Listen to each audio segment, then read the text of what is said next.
Wow, up to that. Yeah. Booked a trip for Switzerland and Italy. Oh. In August. So. Ooh.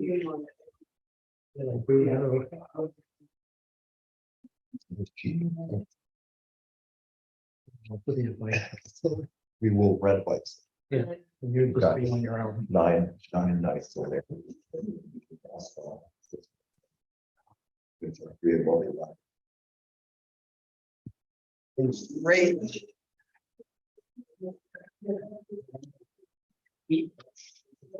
Like, You off to? hopefully, on Thursday. Nice. I've actually never vacationed there. I went to camp there. Okay. Yeah, my sister rented, more like like.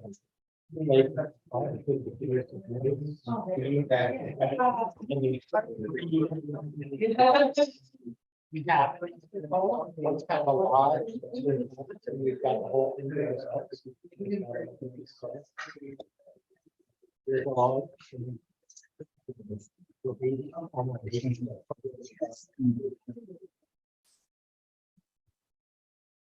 Sure, I love Christine. So. I have to text you the name of it, but it's not. Yeah, they have to be signed. Yeah. Oh, shoot. So. Was because we could go through the woods. Yeah. And that's really cool. Yeah. When you're part of it, all the way along the highway. Working on the water. Yeah, that's really cool. Yeah, I'll put the name of the place. It's got a bit of a history. It's a Shane's message. Yes. I'm gonna go episode, so he's gonna be like 17 and Yeah.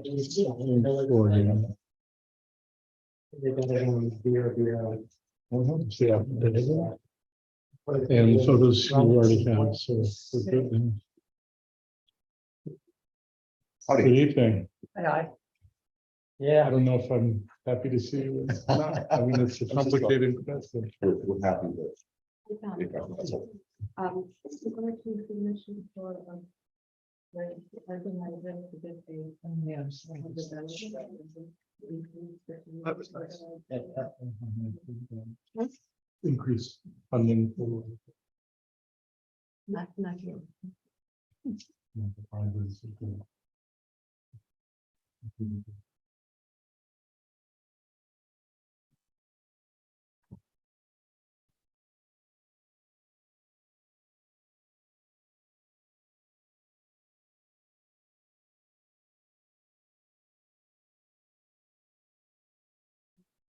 There should be some Dropbox or anything like that.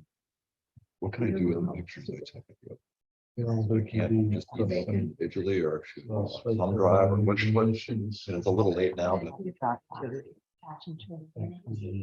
that's probably going to be a big liquid I've got. I did the other way around. Sorry with that. Yeah, good.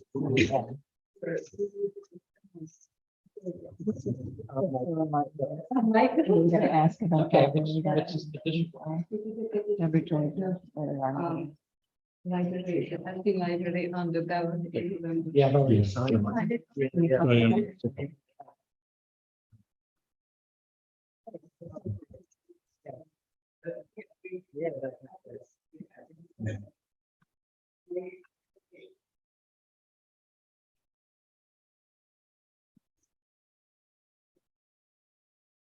Let's see.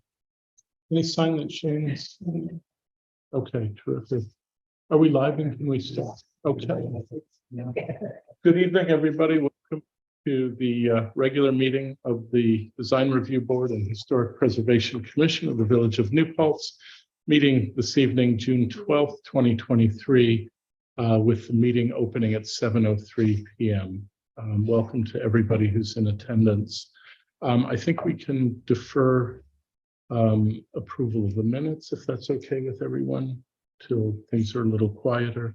Let me start the meeting by welcoming, I guess in absentia, George Seafree, who has been confirmed as our new alternate member, and delighted that he's going to join us and on occasion substitute for one of us who might have to meet.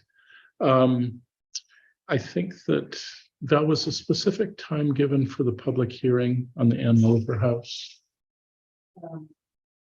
Did we, as of 7? Yeah. Why don't we do that then?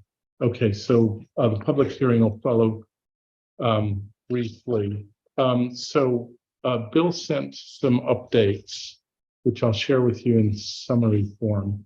196 Main Street and proposed traffic roundabout. So a number of citizens, I guess, have gathered together to ask about the feasibility of a roundabout at the intersection of Manheim and Main. I don't think there's a specific calendar for that, but one of the things that Bill suggested is that we may want to participate in that and participate possibly with the idea of requesting that the school board rethink once they see the complexity of a roundabout there, to rethink the decision to demolish the former board building at 196 Main. There's a second update, which I'll just slip in under B1, which is, as of today, I saw a notice. I shared it with Val and we could share it out, but the school board has actually sent out a request for proposals with an proposal opening date of the 21st of this month. So very, very tight schedule, because to the best of my knowledge, it went out today. So I wonder if perhaps later in the meeting we could have a discussion about whether it would be advisable for one or others of us to attend that opening, just see what the bids look like, and maybe once more make the case that perhaps more could have been done to think about alternatives. So that's Bill's item B1 plus my addition from today. The second is that the Town of New Paltz Historic Preservation Commission, in the person of John Orfatelli, is seeking voluntary donations to try to get up to $400 to reward 4 different students who participated in the project that he's been working on with book certificates. So if anyone is interested in contributing roughly $20 or whatever you feel you might want to do, or making a pledge toward that, I'll be glad to see you individually after the meeting or note a pledge. We're also going, he asked that I make that same appeal to the village board, and I've done that through Bill. And then thirdly, and most complex, is the situation at 181 Huguenot Street. They are currently applying for a use variance, also considering a possible appeal for zoning code revision. And actually, Michael, if you wouldn't mind sharing either the text of your letter or the content of it or the main points of it, I think that would be a good starting point. Sure. Yeah, so after some conversations with a municipal attorney and reading through the code, I came to the conclusion that it may well be difficult for them to get a use variance, and so perhaps a parallel and maybe an easier route would be to ask the village board to modify the code for the historic district, the zoning code, chapter 212, and specifically to allow what's called instructional uses. So I wrote a letter dated June 1st, which I submitted and got confirmation that it would be on the agenda for their meeting this Wednesday. And I haven't looked at the agenda to confirm that, but that when I sent it, I did get that response. Anyway, so I wrote a letter talking about, do you want me to read it or? Yeah, that might be Okay. good. Just All right. So members of the public are here. it's a letter addressed to Mayor Rogers and trustees of the village, and it's dated June 1st, 2023. Recent communications from the village's building inspector indicate that the tenant at 181 Huguenot Street may not be in compliance with the village's zoning code, section 212-13D. The Arborvitae School of Traditional Herbalism is renting the farmhouse and lands which they are using as their campus for their educational program. Since their arrival last year, they've been welcoming to neighbors and have integrated themselves into the community in a variety of ways. Many neighbors openly support the school and would like to find a way to bring them into compliance with village zoning. The school is currently pursuing a couple of avenues to make this happen, but I'm asking the village board to consider an additional one. Revise section 212-13D3 by adding instructional use as a special permit use. The definition of instructional use in 212.5 is relatively broad, so the village board may consider for the historic district narrowing the scope of allowable instructional uses to schools that fit a suitable model. The Arborvitae School of Traditional Herbalism, for example, provides a combination of academic, practical, and clinical training and education. And I'm requesting the village board add this to their June 14, 2023 agenda. Thank them for their request, and then noted that I am a member of the village's Historic Preservation Commission, but I wrote that letter as not in any official capacity or with the consent of the board. So. Yeah, so that's the proposal. And that would be consistent with the building inspector's initial interpretation of what they're doing there, which is that it's an instructional use, not an educational use. And that's a distinct definition in our code, which is allowed as a special use permit in the historic district. And we can get into the nuances of what those differences are whenever you want to, but Fairly soon. okay. Colleagues and Shane, any question before we take the next step of asking for public input? Stephen, Camilla, any clarifications? Shane, were you able to follow? You're okay? Yeah, I was able to hear. I don't have any questions. Okay, thanks. Is there anyone from the public who wanted to speak on this issue? Please. I'm Claudia Keel from co-director of Arborvitae, and this is Diana Doro, and this is Amber Perkins, who lives at the house, the clinical director. And we didn't know if we were going to speak here, actually, so I don't have a prepared statement, but within that, we do have the petitions from the community and of Huguenot Street, and actually we think we got everybody at Huguenot Street to sign, or very close to that. Maybe that's impossible, but we have that there for you. There's one page still missing that we can submit. We have 2 copies, and then we have a community copy of a petition, which is also. We'll get the complete copy tomorrow for the ZBA meeting. So we just felt that was, we've been really moved because we're well known in many ways for 10 years, and then we come to the city here to the boss last year. But we've been very moved, and we love being here. We feel like this helps further our mission, and we love being connected to the community, and we love the historical nature of the house. It fits what we are as a school. It's a home for Amber and her children, as well as a place where we teach a hybrid program. I can go into details, but I don't know what's helpful for you, so you can perhaps ask us questions. Sure, that would be helpful.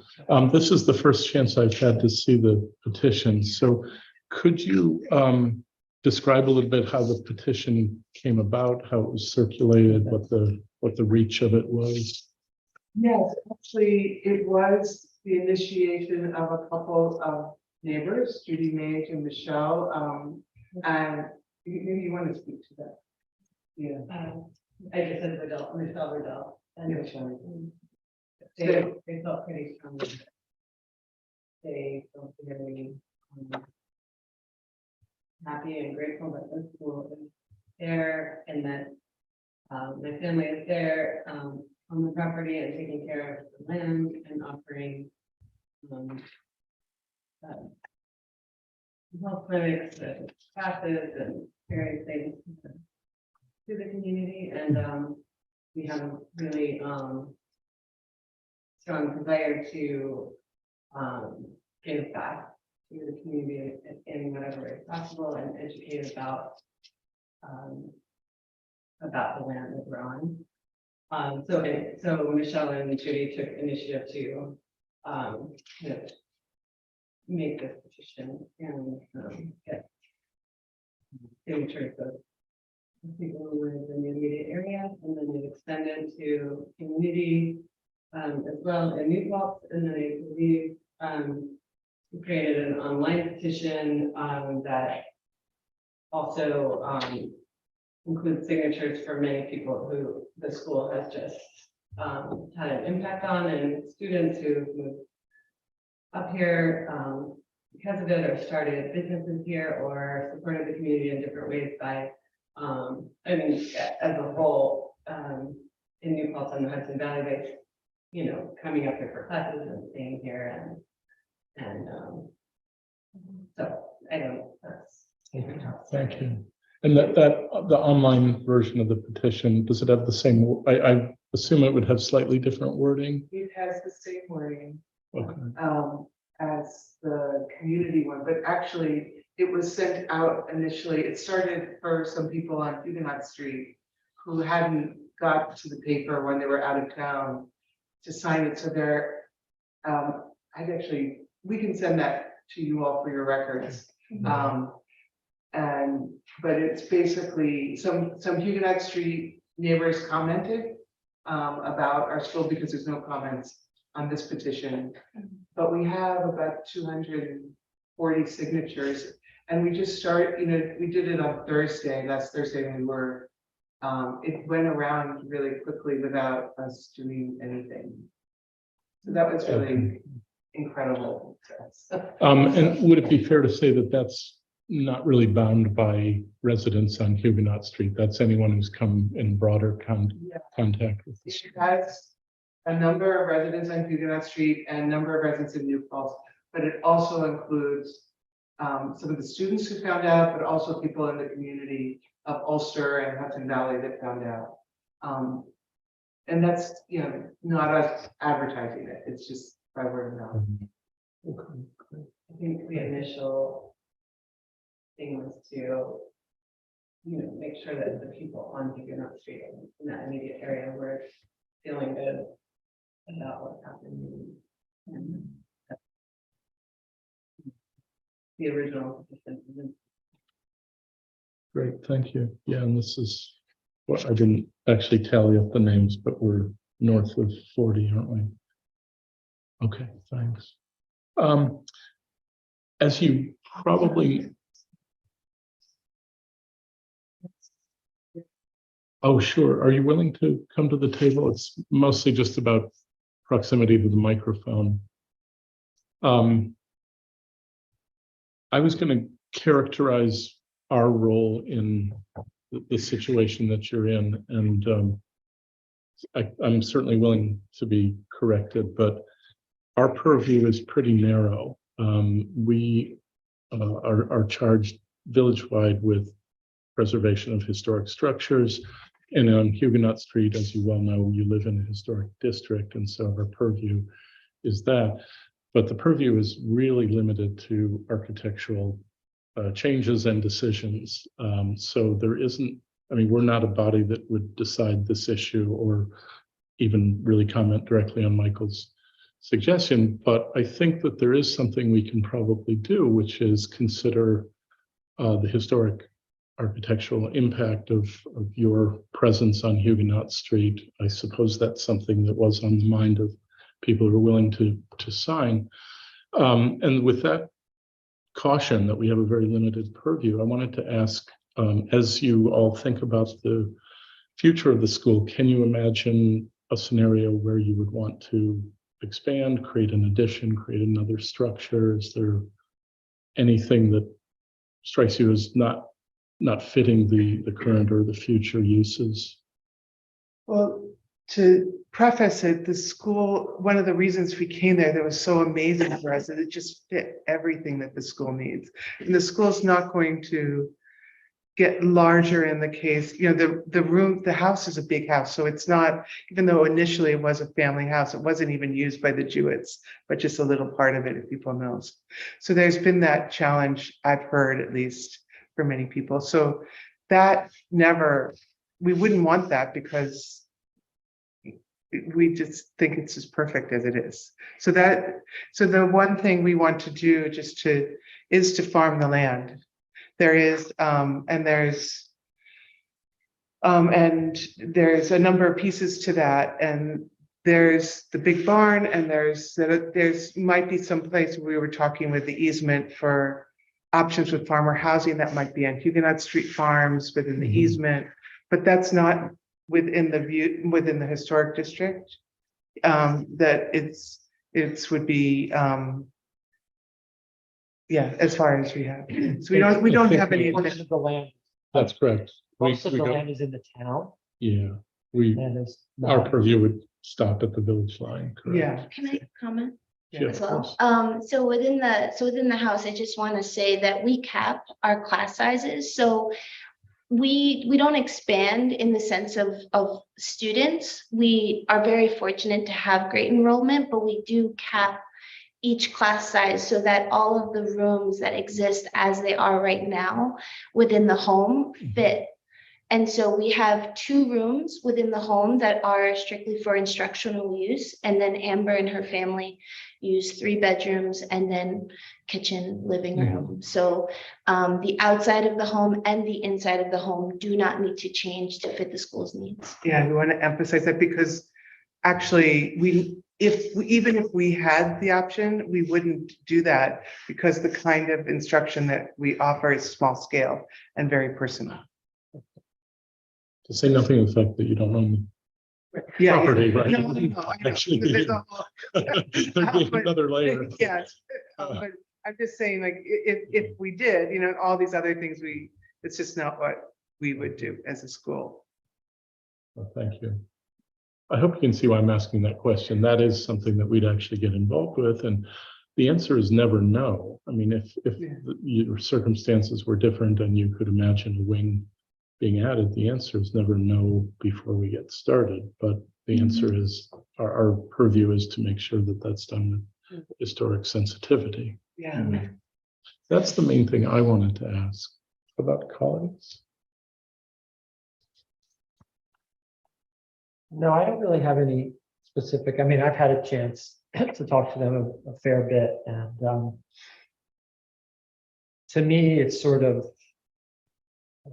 whether or not, because this is in the historic district, I was wondering whether this commission, whether it would be beneficial for this commission to provide some kind of position or opinion or feedback to the village board about if there's a majority of us who agree with what I am asking the village board to consider.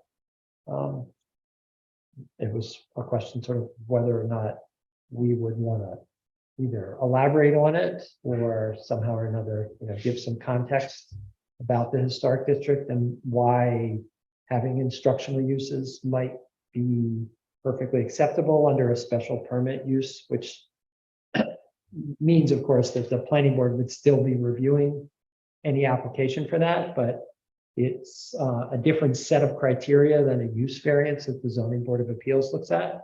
And legally, they operate in very different kinds of frameworks that the state mandates. And so a special use permit would basically enable them, anybody who, recognizing one, I guess it's important to realize that if the village changes this could be an avenue for 181 Huguenot Street, but it could well be an avenue for anybody else who decides they want.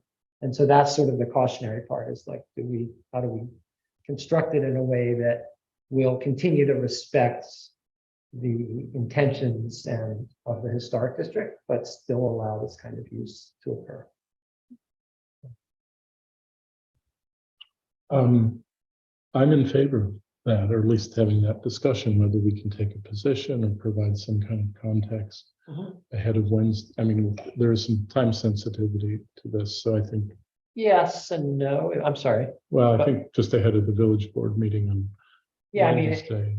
but.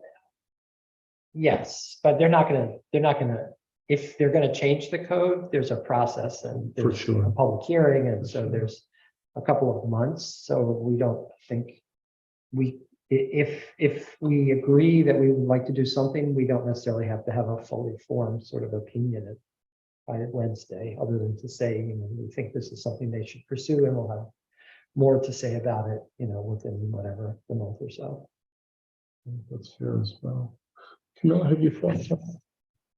This is the first time I'm hearing about this, so forgive me if my thoughts are not exactly organized, but perhaps because of the land use was historically agricultural and we could, this could be a basis for support, and also the instructional activities that you have maybe harken back to an older time when herbs were used for medicinal purposes. That's also a historical element that we could stand behind and support. And maybe we could specify that as long as such activity is going on the property, then the special use permit would stand. Otherwise, if somebody wants to open a music school or drumming school, Yeah, that would be a difference. no, I think that's the kind of guardrail that, Michael, you alluded to make Yeah, sure no. that this isn't an open invitation. Yeah, no, I think that's a great idea. Things that are agricultural or directly address historic preservation. Right, because it does include historic Huguenot Street. So opportunities to, have a school, for example, that teaches people how to restore using period tools and things of that sort. Might be considered an appropriate way to Maybe go. we could say historic practices. Yeah, exactly. That's a good nice term. phrase. Could relate to with another. There's also the restorative nature of the land and native plants, which we're very much. That's what we're about. So, In the preservation movement recently, more and more people are talking about how landscapes are part of our historic context, and it's not just the building, but the land it sits on.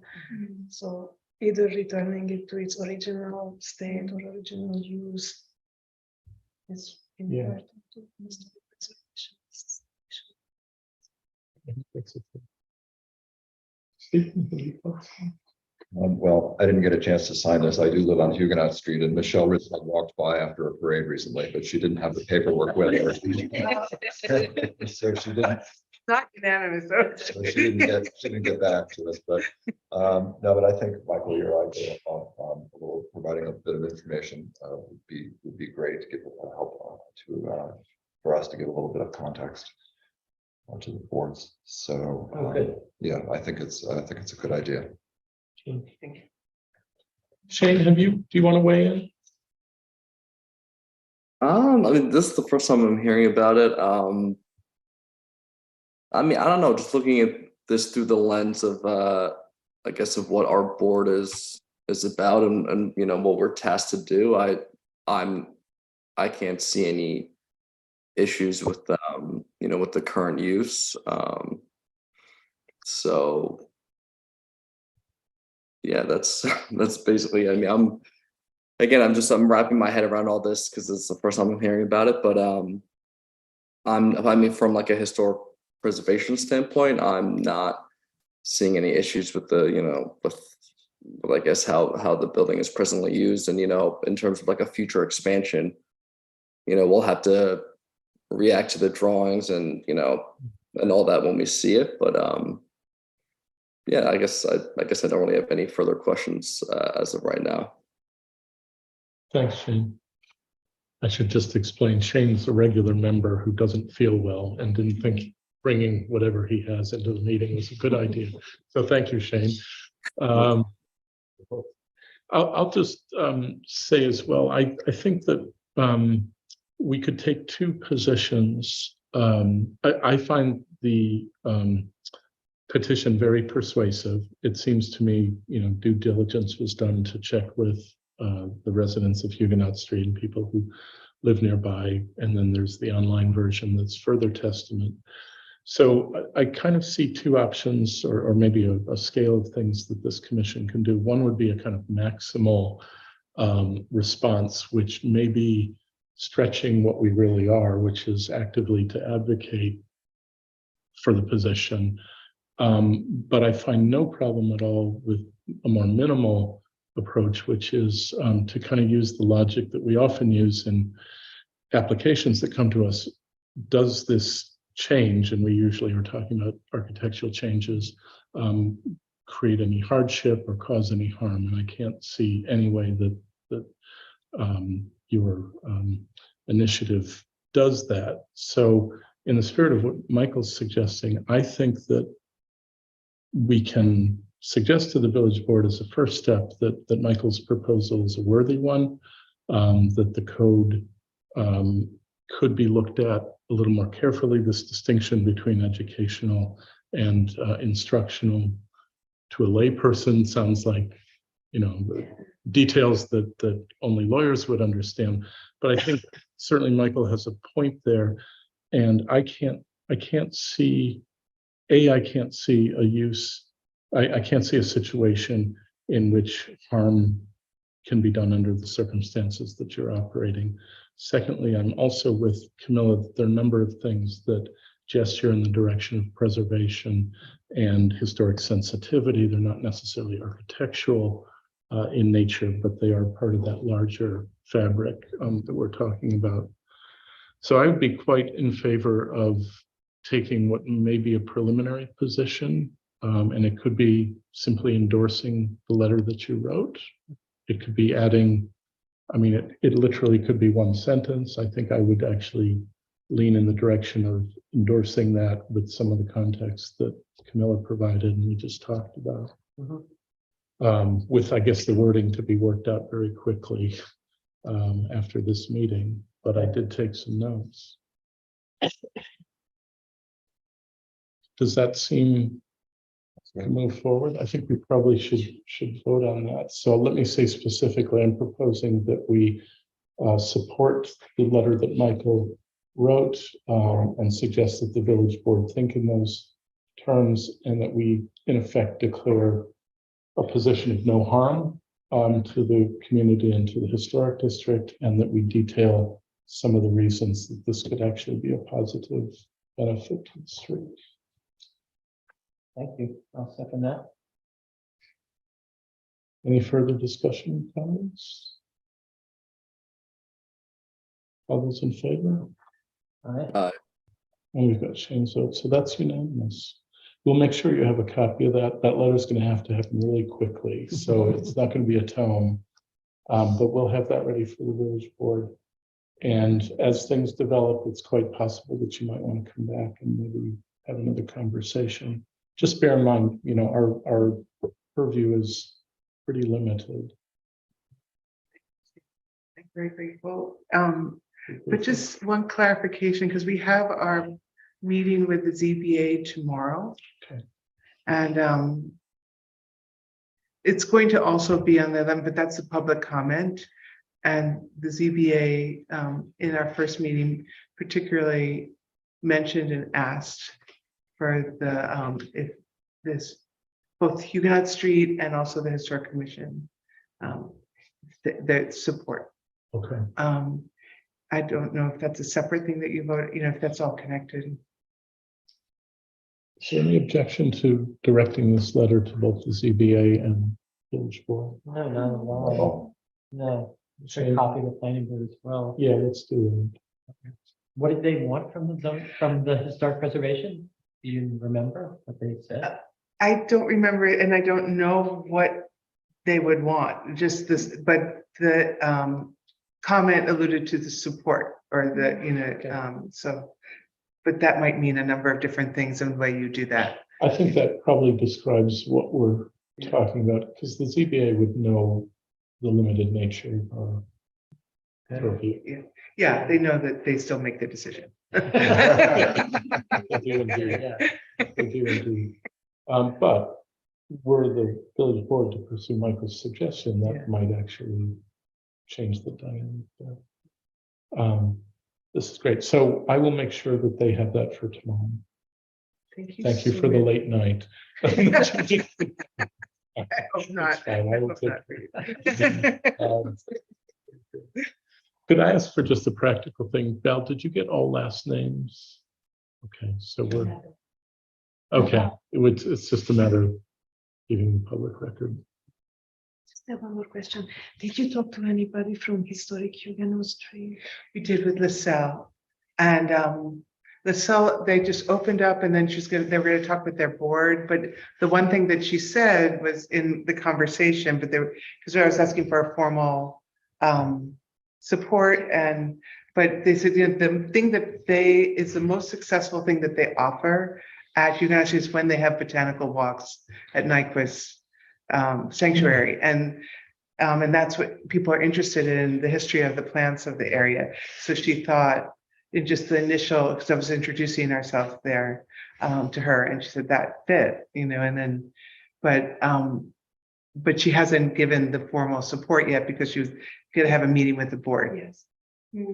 I'm sure it would go along. Yeah. Yeah, Yes. they certainly matter. When you collected signatures, was there anyone who refused to sign the? I didn't charter? collect one, and it was all Judy and Michelle. Judy. We're very convincing. They're also, we had an open house for neighbors, to come and be able to ask us any questions they had, or, you know, let us know if they had any concerns, or if there was anything that had happened during the year with students being there that concern them, you know, and so some people who came to that also signed when they were there at the house. No one had any No concerns. were significant, concerns. They just, you know, people were asking about if they could take classes and stuff mainly. expressed. Right, that's great. But yeah, some people, you know, just wanted to know more. I think Judy said there was one person, and I don't know who it is, that wanted to just know more about the school and hadn't really been aware that there were buses there. So you know, she said she was going to get them information and told them about the Good. website and things like that. So, but I don't know of anyone else who didn't want to sign. One very last question, probably for Amber. Do you recall getting a small packet that gave our meeting schedule and had an introductory letter just outlining the process for applying for certificates of appropriateness or doing out exterior work? Yes.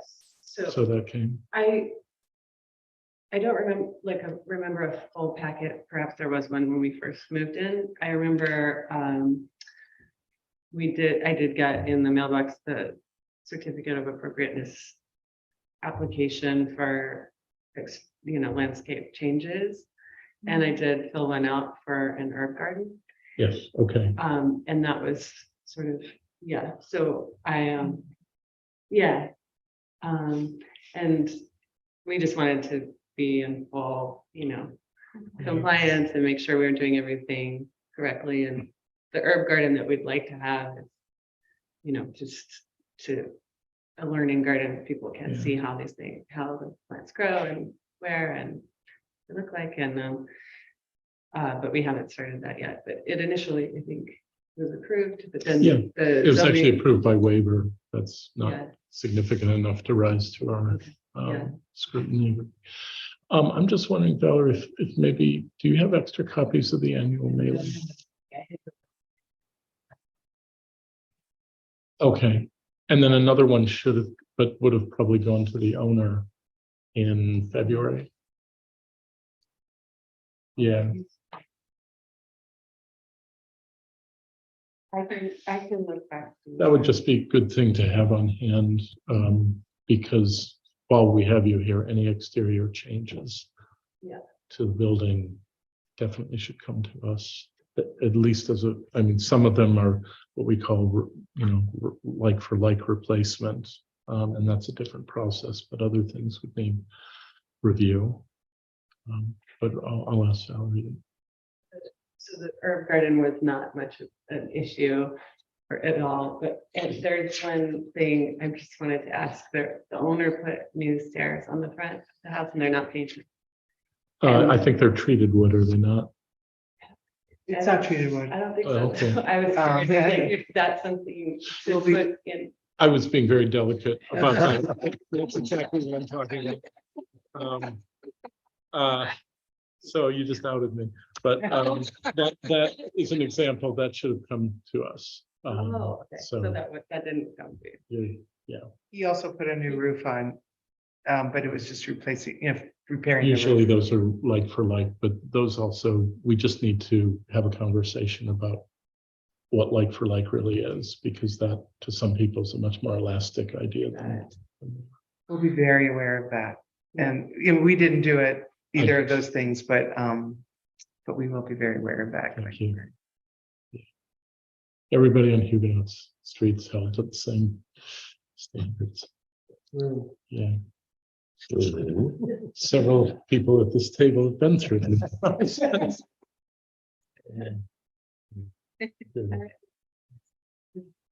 For instance, just so I know, with that, like painting the stairs, for instance, is that something the owner has to apply for, or the tenants, or is it either? We would accept an application from either, and if your kind of working relationship is you would be doing those things and maybe debiting the owner, that's fine, you can apply. As for painting them, I had assumed that they were treated and couldn't be painted for a year or so, but if they can, then I think painting them the same as the porch would be fine. That would actually be kind of making up for lost opportunities. Thank you. It's nice to end on a laugh, but that is what I was talking about. These stairs are not that hard. Noticing. Thank you. Thank you very much for coming in. Thank you. Of course, So yeah, yeah, okay, thanks. Maybe right after the meeting, just. Oh, yeah. talking Points and maybe Yeah. we can knock out. Yeah, we'll give it that. That would be great. Everybody, thank you. Everyone, the next item on our agenda is item C, which includes which is a public hearing on the proposed landmarking of the Ann Oliver House at 5 Broadhead Avenue. Because I'm reading into the record, I'm going to just say that we had identified 4 criteria, 2 of them as primary, 2 of them as secondary. The first reason is possessing special character or historic or aesthetic interest as part of the cultural, political, economic, or social history of our community. The second is identified with historic personages, which we're taking to mean locally historic personages.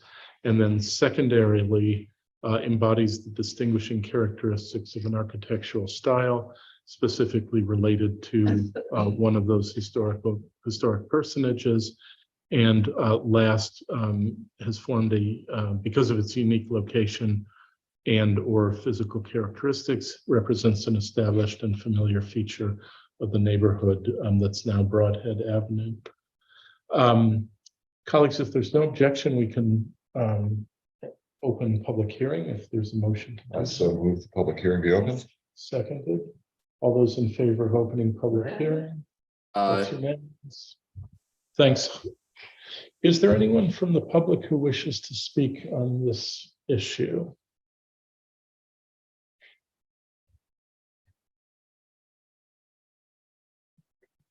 Hello.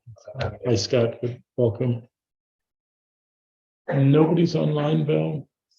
Okay, let's go to anyone who is online and might wish to speak to the issue.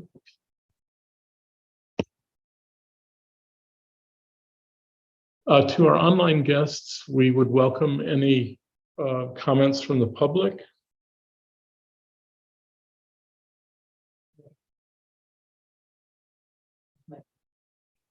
Oh, yes, and you can unmute yourself. You don't need us to do so.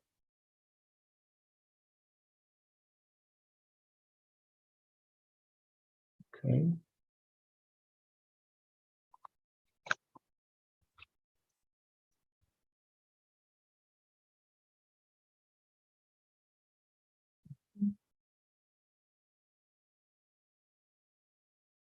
No comments from the public, the live public. Last call for any comments from our online. Looks like having such hard time. Is it Aaron on hold? Yeah. Aaron, please go ahead. You're live. Hi, can you hear me? Yes, sure can. Oh, okay. There doesn't seem to be a chat function in this Zoom for some reason, so we weren't able to enter comments or anything. So I am a descendant of many of the Huguenot Street founders, and I am in full support of making the Anne Oliver House a historic landmark. I think this is an important piece of our history and our story that we absolutely need to tell. And it would make a great cornerstone for that in New Paltz. Thank you very much indeed for your comment. Sure. Thanks. Is there anyone else attending online who'd like to comment? I see that Kate's participating. Kate, if you hear me, go to the participants and try to raise your hand. Actually, Kate's right here with us. Okay. Okay. Kate, did you want to comment?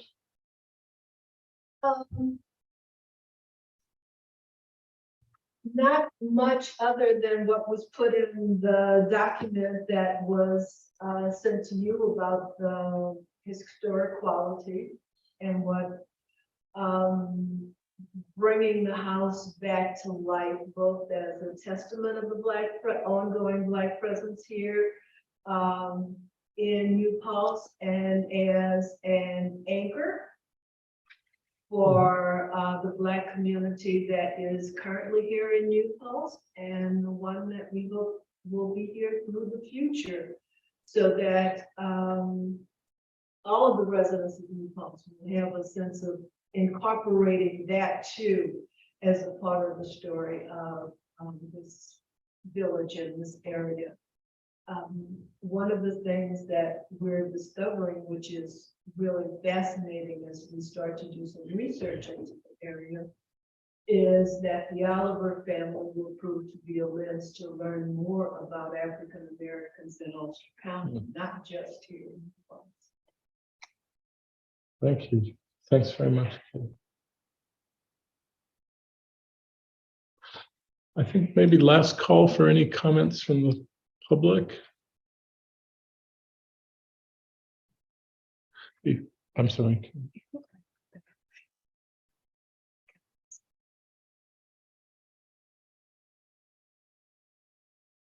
They may be.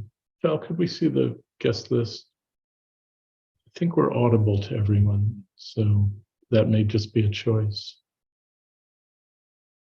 It's a choice to turn off your camera. I'd like to add, just for the record, I did receive an email today from Josephine Bloodgood. She's unable to attend, but is in full support of the proposal. Colleagues, I think that the time has come to entertain a motion to close public hearing and go to discussion. I move to close discussion. No. Oh, excuse me, I move- Public hearing. Premature. Close the public comment. Close down discussion. Close public hearing. Is there a second to close public hearing? Seconded by Michael. All those in favor of closing public hearing? Aye. Okay. Colleagues, is there anything in the application form that strikes you as in need of amendment? You need to have a look, no, expression. Can I ask a question as a newbie? What is the process, this application? The decision to landmark this rests with us, or Yes. it goes to some higher body? It goes to Ulster County, but I think as a matter of recording, not Okay. for their decision.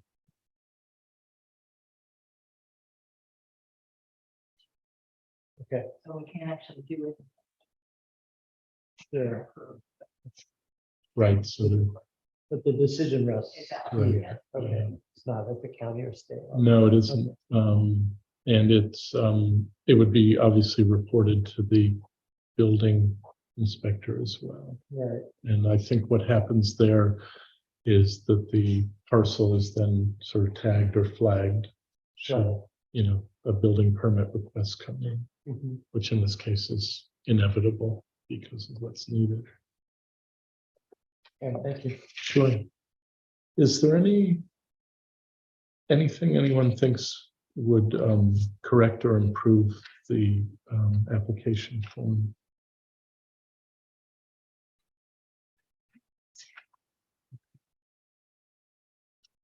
What edit I had, I forwarded on. Yeah, so. and I think is represented. That was a good catch. If no one has suggestions, I think Shane, anything you wanted to ask or add? No, I feel like it's pretty thorough and well written. Nothing that comes to mind. Thanks. I think then we could entertain a motion to approve the landmarking of the Ann Oliver House at 5 Broadhead as described in the application.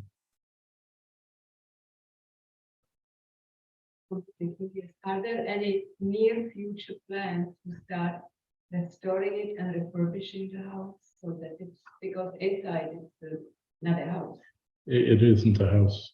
It's not much of a house on the outside either. Right, but I think, is that going to be any refurbishing done? Oh, for sure. Yeah.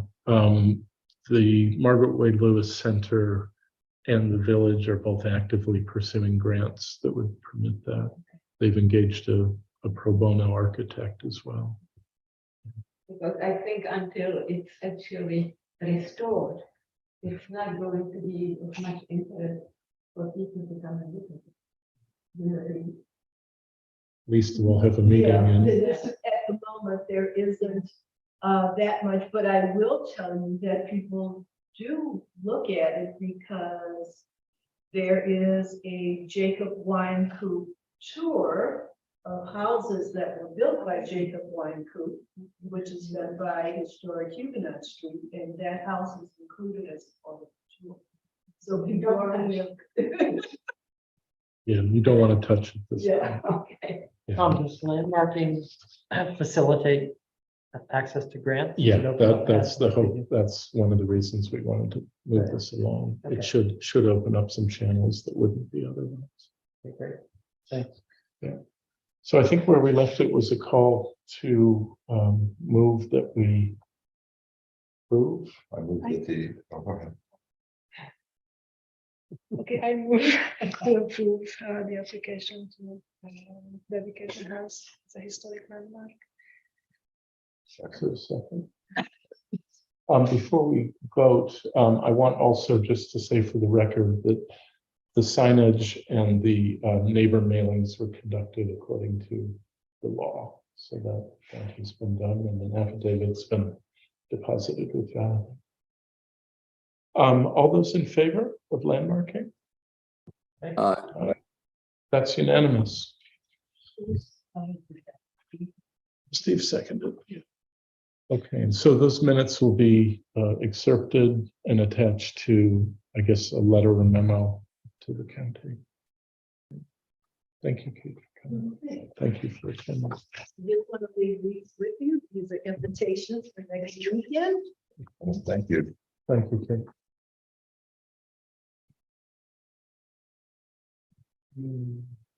And Val, I will sign the original tonight, give it to you. Thank you very much indeed. Thanks for coming.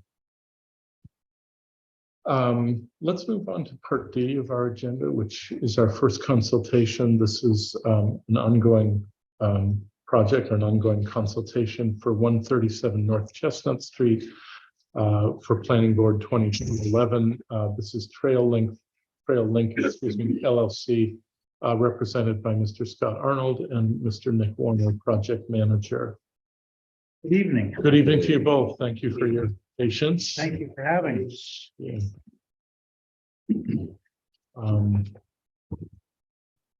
You may have seen in the mid-afternoon that I sent out an email that was forwarded to me, but Valerie's going to bring it up. Yeah. I think if we want to maybe start with the site plan, if that's okay, Tom, we could start with the Totally, site plan. totally. There had been some feedback at a prior meeting regarding the screening on the western portion of the site to where the rail trail is.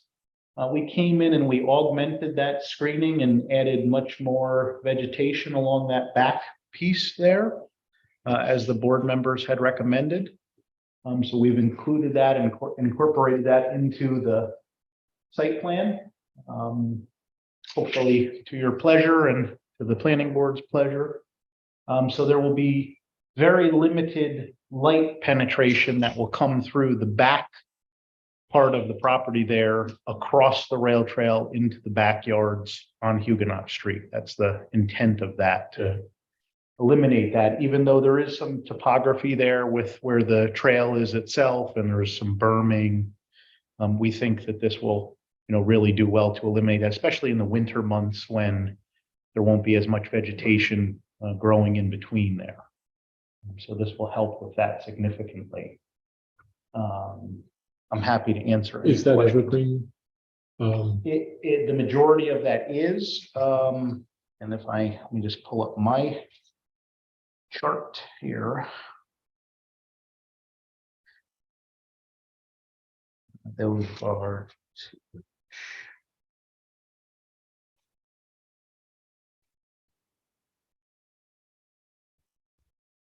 There will be some junipers and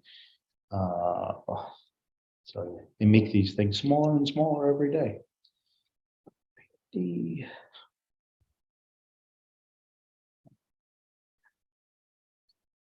Diablo 9 bark. Okay, yeah. The intent really is to kind of just saturate that area with greens, so that way it does not allow that light intrusion off the site. We worked hard, on the site lighting overall to make sure that none of the LED spilled over, but this is obviously for those folks that may be parking in those spaces and headlights shining through and across. So that was our intent and our goal, and I think we have accomplished it with the proposed screening back there. If we want to take a look now at the elevation drawings that we sent over, A3 and A5, please, Val, thank you. The first one you'll see here is the roof section plan. We've incorporated on here the solar equipment, which you will see as the hashed gray lines with the dotted boxes. And then the smaller squares are the mini split units, the Mitsubishi units that will be on the roof. Those will all be screened by the parapet. You may recall we came to the board earlier in the year to request a higher parapet, a variance. After some interpretation by Corey and a review of the code, the parapet actually is not counted in the building height. So we did not need that variance. We've actually withdrawn that request from the ZBA. As the code actually states that the parapet height must be a minimum of 42 inches, and that does not count as the building height overall measurement. It counts from the deck of the roof. So we will be properly screening all of this, so it will not be visible from any side of the building other than a top-down view. So that has been done as part of that change to the overall roof plan and parapet plan, which you'll see as we scroll down. Val, if you would be so kind. We have raised the parapet height. The one addition also that Corey discussed with us and reviewed with us, you will see the stairs to roof, which we're calling penthouse.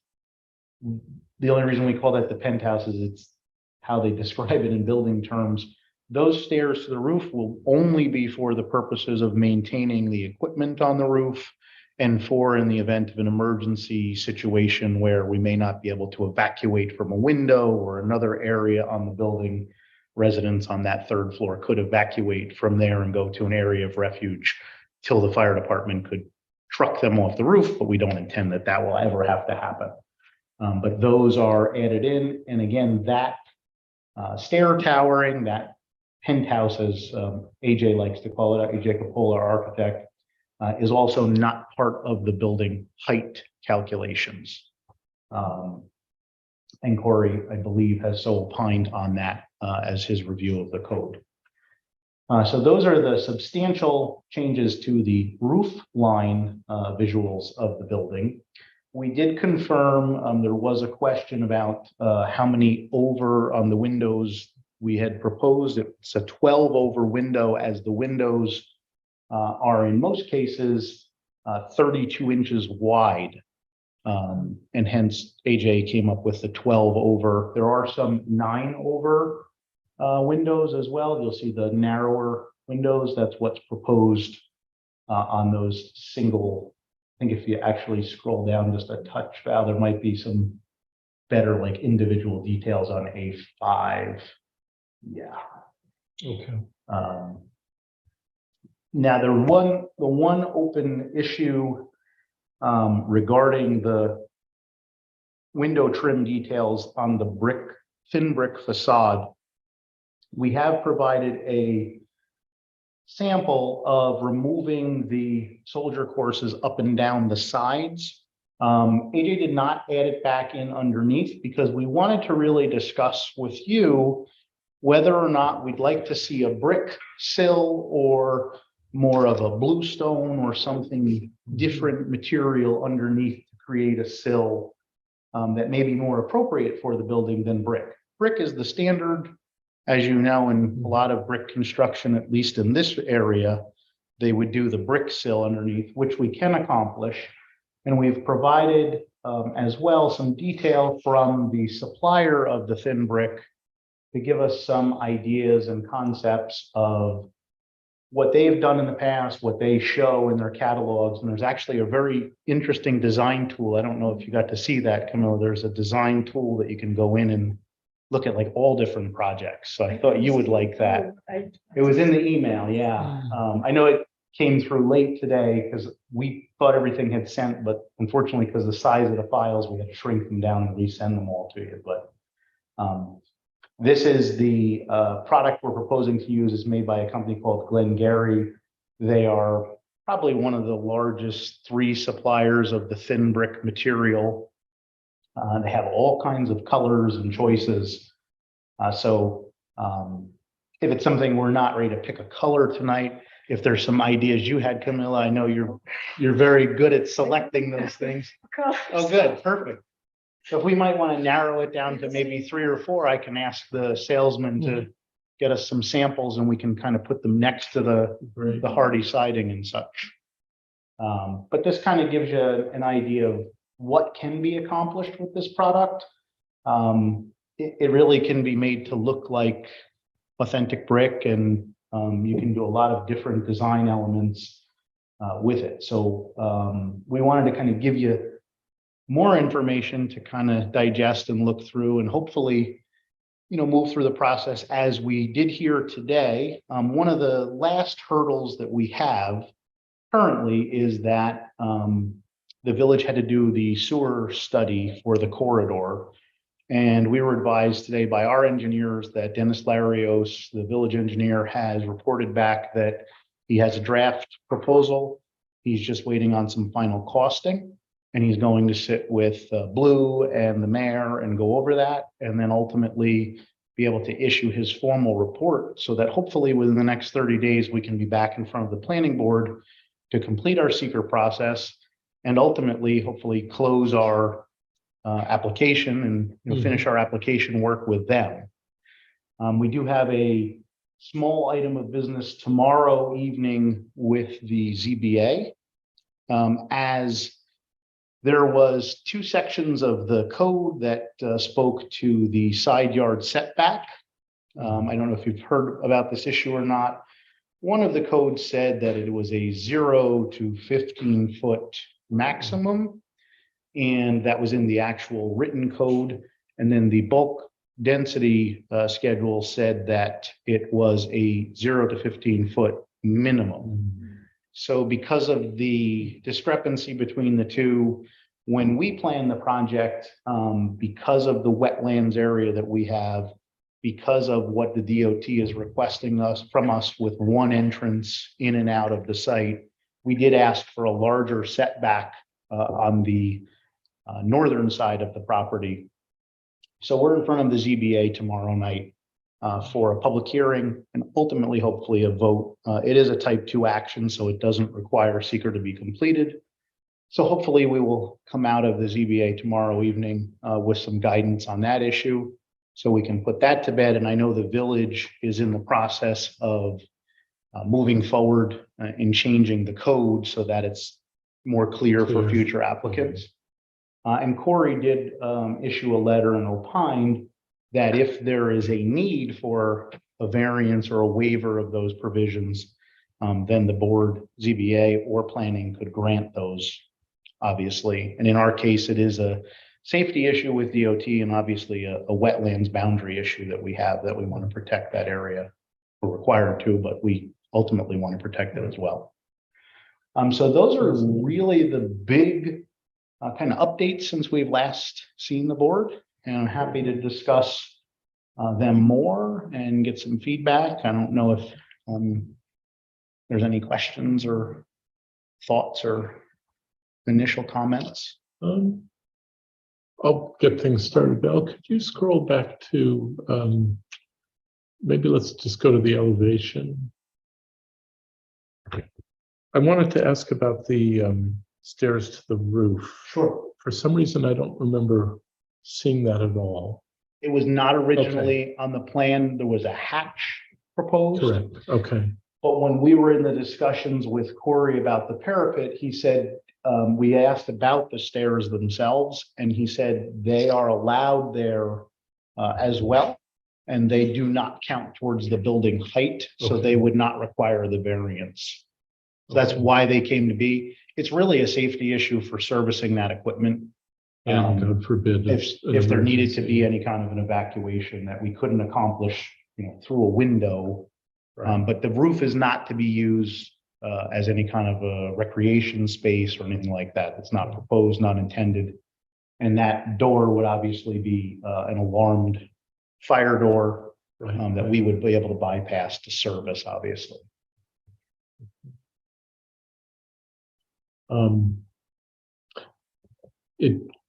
It creates a bit of an asymmetry, but that's south facing. I think it might be the slide just above Val that shows the south elevation.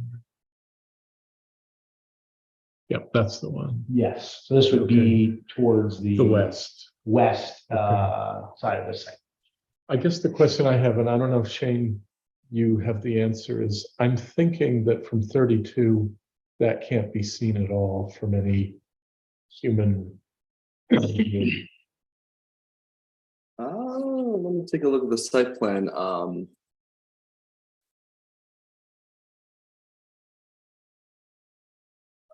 I think it might be able to. I mean, I don't. Could you shed some light on that? Do you think that will be visible from the road at all?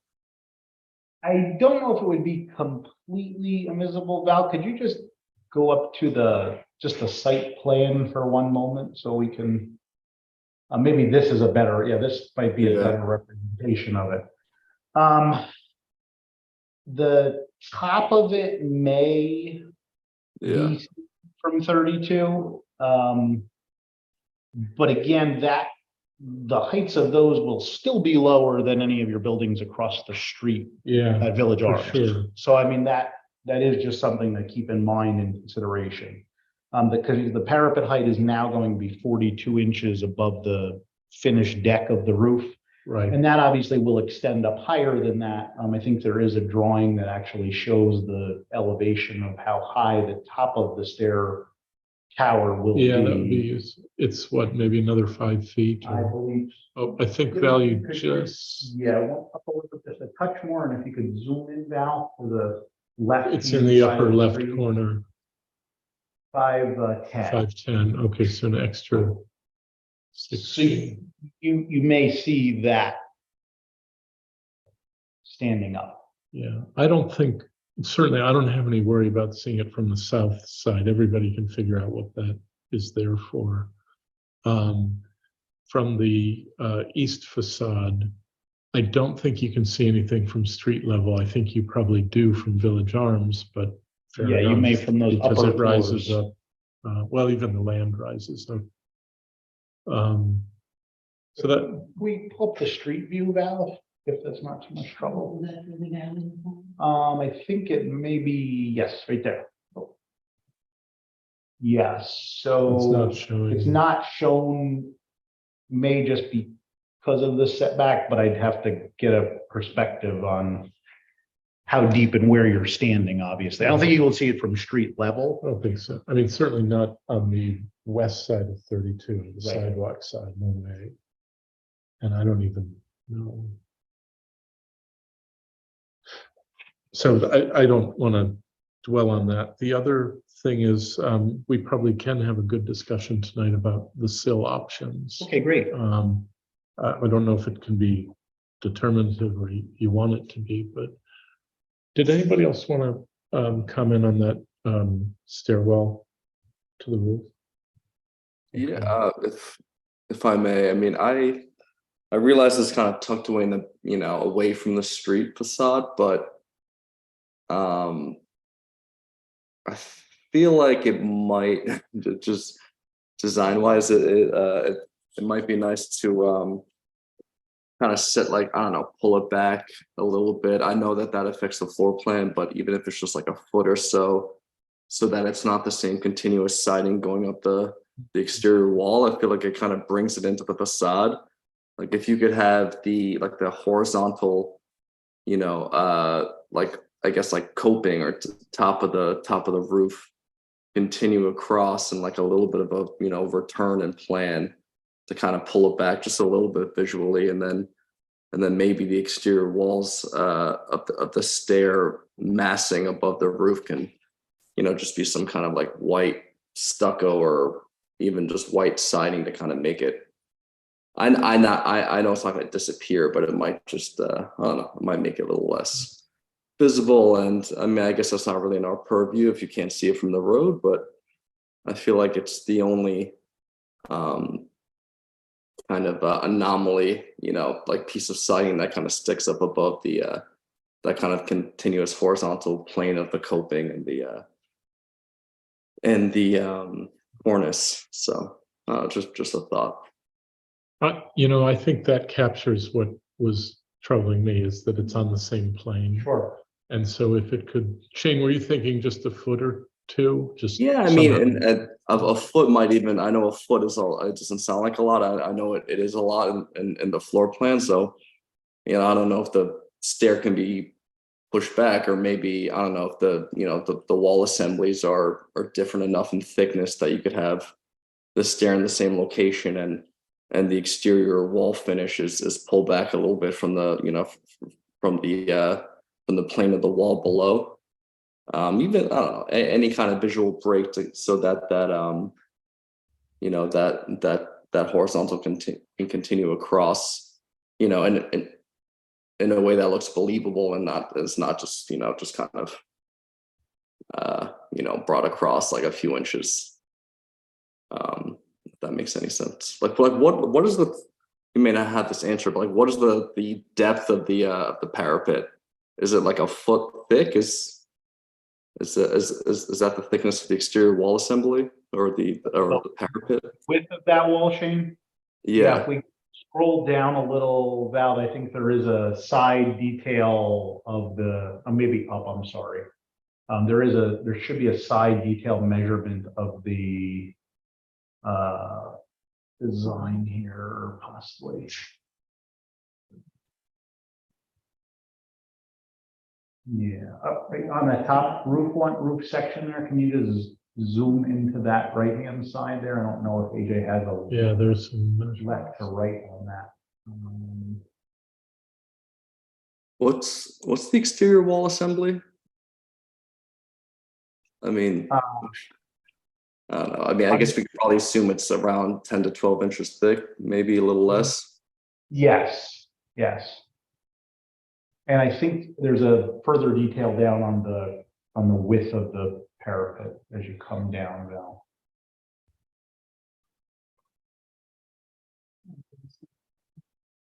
Right. Oh, I'm sorry, just down below, just a touch, that cornice detail. It bumps out 10 inches. And then I think it comes out another 3. I think the total width is about 14 inches. That it actually bumps out and gives us projection out, but I believe the wall itself is about 10. So Yeah, because the cornice doesn't go fully across on the Right. south side, right? So that would do it right there. If, you know, that would be the break you would need. So I don't know. I mean, I don't know if it's possible. Again, I know what it means to be like, oh, just push back the stair a little bit. It's, you know, it's said and done, because you know, you might have to follow that, you know, that stair enclosure all the way down. I don't know. I mean, it's if it's possible, you know, when you when you take a look at the details, I feel like it would help hide that. But then again, if it's not visible from the road, then maybe it's not that big of an issue. But I do feel like it might help kind of hide that whole massing up there, because it is pretty big, especially when you see it from the north end elevation. You know, I mean, I feel like it might be worthwhile just doing what you can to kind of make it disappear. Again, it won't actually disappear, but just, you know, just separate it visually from the rest of the facade by, you know, a change in material and color. Absolutely. We will bring that up with AJ and see what he can do to kind of break that up a little bit. Yeah, that really, Shane's comment captures what was sort of bugging me or making me notice it. I wonder too, if the stairs run this way, would it be as simple as stepping it, following that, Gotcha. I know what you're following the saying. rise of the steps, just, you know, a course or two would Right. get you. Just to push that back a little and Um, give you that. Okay.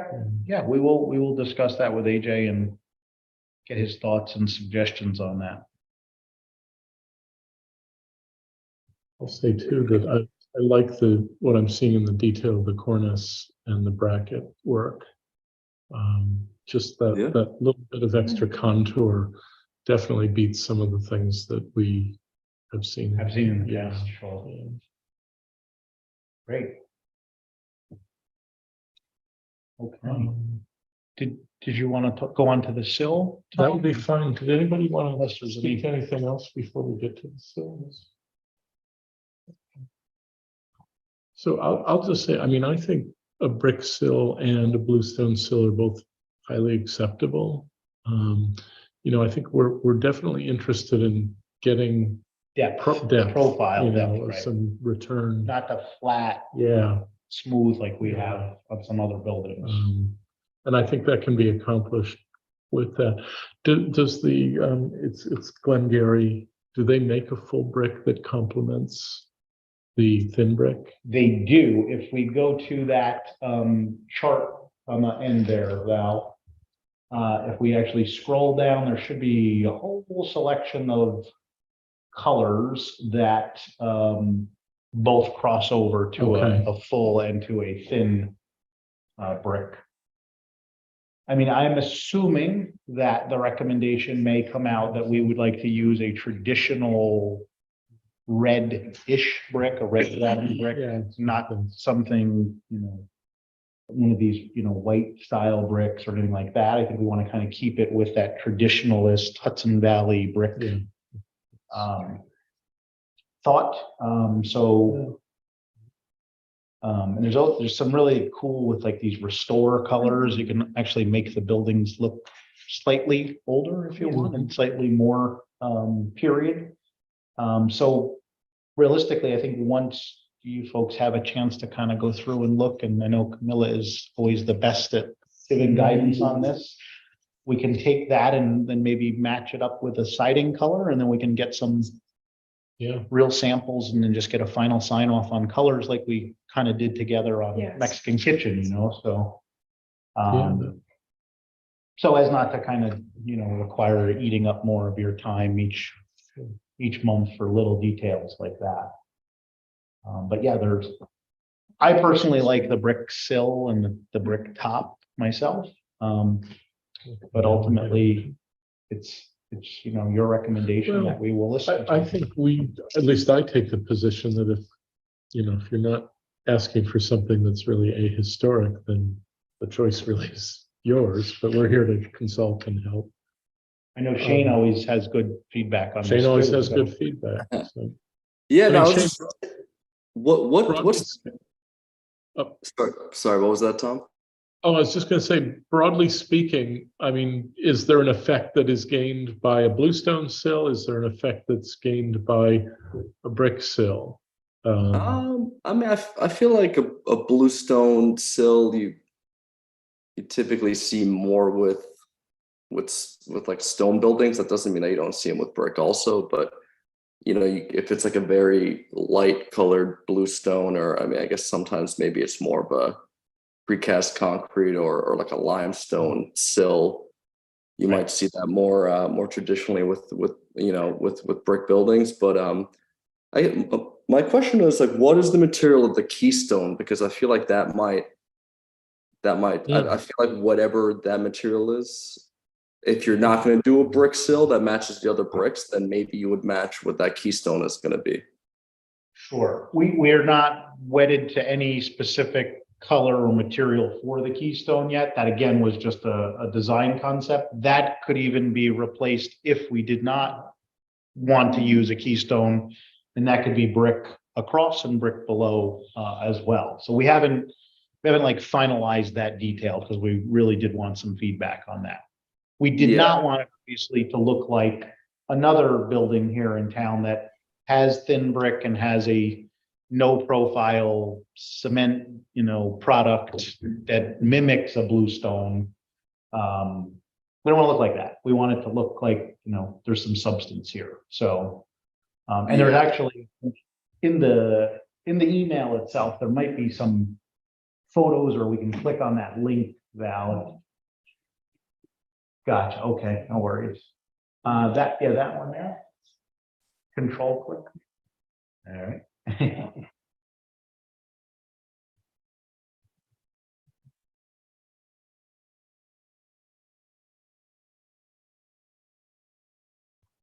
Cool. Yeah, there we go. Yeah, and if we scroll down to the galleries and we go to product types, we can go to thin brick, and then we can go to the series, which should be right there. Oh, I'm sorry. There's a if you could just scroll down just a touch more, I think it gives us like a sector.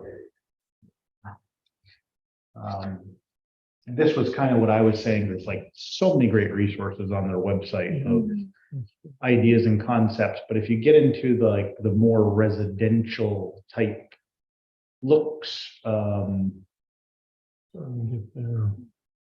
and if you click on these individual ones, you can actually go in and there'll be more like detailed photographs, window by window, that we can also pull up. Kind of leave it up to you guys as we're scrolling down. Maybe West. The west, yeah, that the Reading. motor club there in the middle might be a good one to take a peek at. Unfortunately, I'm not able to see. This is, what's the name of the project at the website? In that group email that was sent out, Shane, there was a link at the bottom of it to the Glengarry design site, and it actually has all the photos. And the one we're on is the West Reading Motor Club.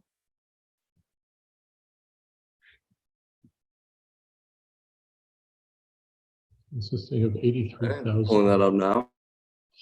Yeah, interesting. So that's a very. See, they used a subtle. like a sill there on those. Yeah. It's actually a good color. I like that brick color. Very nice color. This one it has some variation, not just. Yeah, indeed. Not just single one tone. color tone, right? And it looks like it's wet, it's weathered properly, the brick. I really like the detail above the windows there where it's a rounded style. And I think they used a stone product as a sill on those. That does give you that, just a little bit of Definitely, depth. definitely. In fact, that looked like quite a lot of depth. I wonder if that's West Reading, UK. Because it almost, no, probably not. Motor club, probably. Maybe.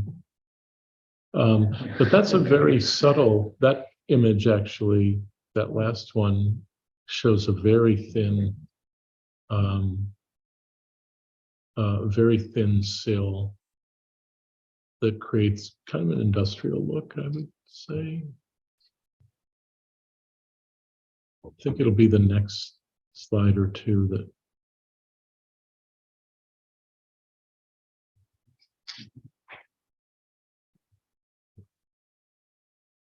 Yeah, see, there's almost that's the one I was thinking. Almost no sill, but a lot of depth.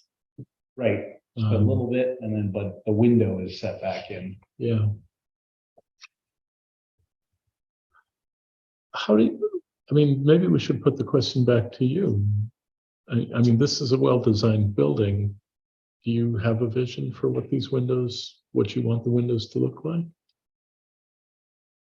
We liked the original concept minus the vertical soldier course, where it did have a brick sill and a brick top with a keystone or some element of design above. That kind of did work for what we were trying to accomplish, and we thought that it would look nice for the community too. It would really kind of pick up the elements of the building that we wanted to accomplish. And it wasn't going to be too busy with different materials and, because remember, we have siding and we're going to have FIPON and we're going to have a lot of different elements, and to add yet maybe one more with some type of a stone ledge. We thought keeping it with brick may almost make this building look like it was some type of a restoration or a renovation, but yet, brand spanking new. So that was kind of our thought. And I think there is a design in there, and I apologize, I didn't write it down this afternoon when I reviewed it again. But there is a design in the gallery that does kind of show that lower sill as well.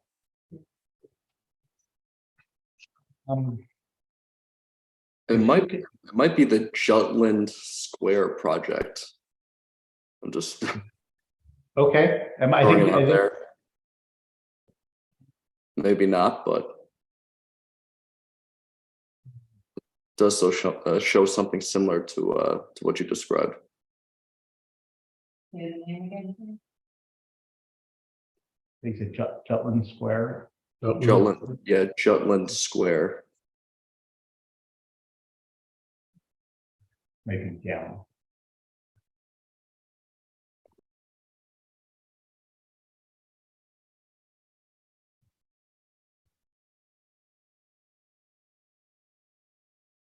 I feel like you just never really go wrong with brick.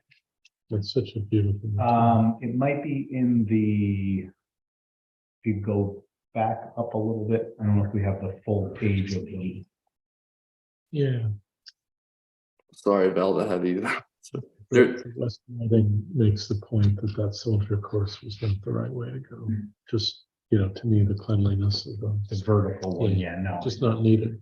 Especially when we can have the nice wrapping with the product that they have to give us the nice return to Correct, yeah. give us what we're trying to accomplish. Martha Shelby, you just scroll up a little bit to the. Yeah, we might be just in a different, go to the sectors maybe here now.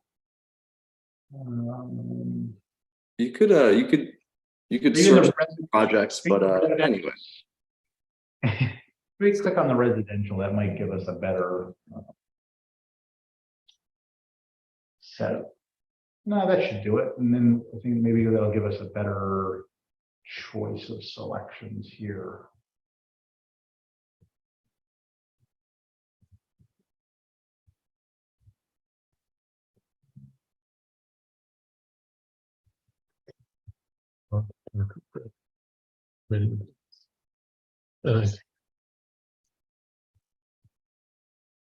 And that's the. Sure what, in which sector that is that he's seen. There was one midway down that page that has the bottom brick course.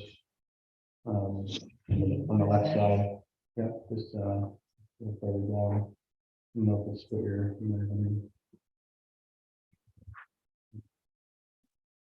So just while you guys are bringing up the images, I was looking at that PDF you sent of the you know, the brick veneer info sheet, and on the page that has the shapes, you know, they have two different types of corners. You know, one, you know, the long edge corner and the short edge.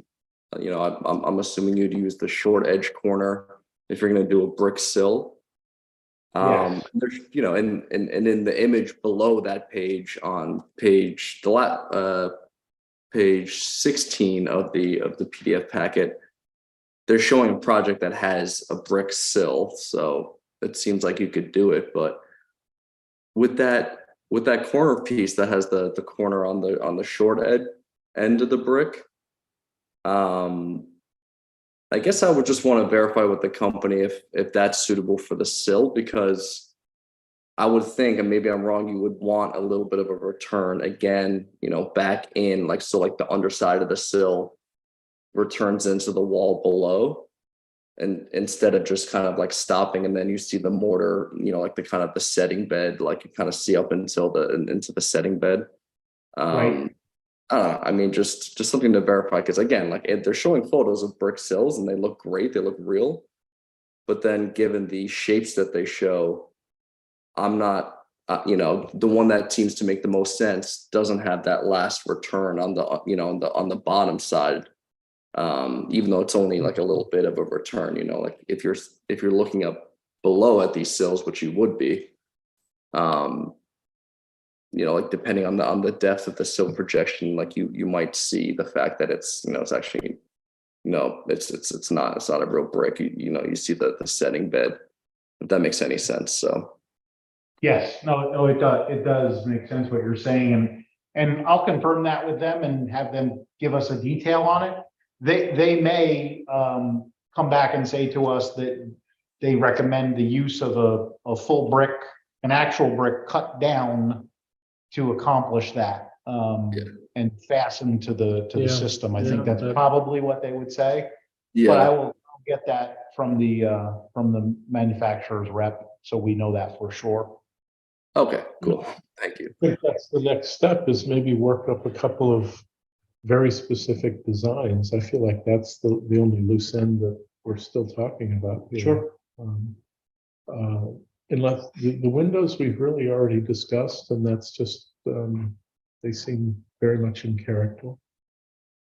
So maybe that's what we should do, is just, you know, kind of play around with three. Camilla can help you with colors. Some color play around with- choices and. do you both feel pretty strongly about the Keystone? I like the effect. I think it's a nice. It does give us a enhancement. little touch, but not too much, I think. No, I would Um, concur. And we will ask Glengarry, because I'm assuming they have a product that will work for that keystone. We can ask them for some samples. And we can put them against the brick and the siding and kind of come up with a few mock-ups. And ultimately, then go from there. I think really that's the rest of it at this point. I think we're just really down to colors and some final design elements. I think so. The fun part. The fun part, yeah. That's what my wife would say. Well, it's the part everybody sees, Yeah, it is. the stuff on the The inside. important stuff, right? No, that's Nobody cares how the 2x6s go in. right. Nope, they don't see that. That's Corey's job. This is what we're gonna have to look at. I care about that part. Everything's We won't look at still them though after a That's while. true. We don't see them, but I always tend to obsess over all the little details. Yes. Well, that's what's under the hood matters. Yes. Yeah.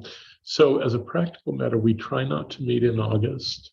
Okay, So July or September, according to kind of how your timing goes. I mean, I think we can get back with July for sure. And if Camilo, could you give us maybe some guidance on maybe 3 or 4 colors that you like? And then we can kind of put them. Great, yeah, if we can just whittle it a little more, so we don't have a lot of brick here to build another building, but we can get those samples ASAP for you, and then we kind of sit and, That'd be great. finalize those details, hopefully, and, be out of your hair.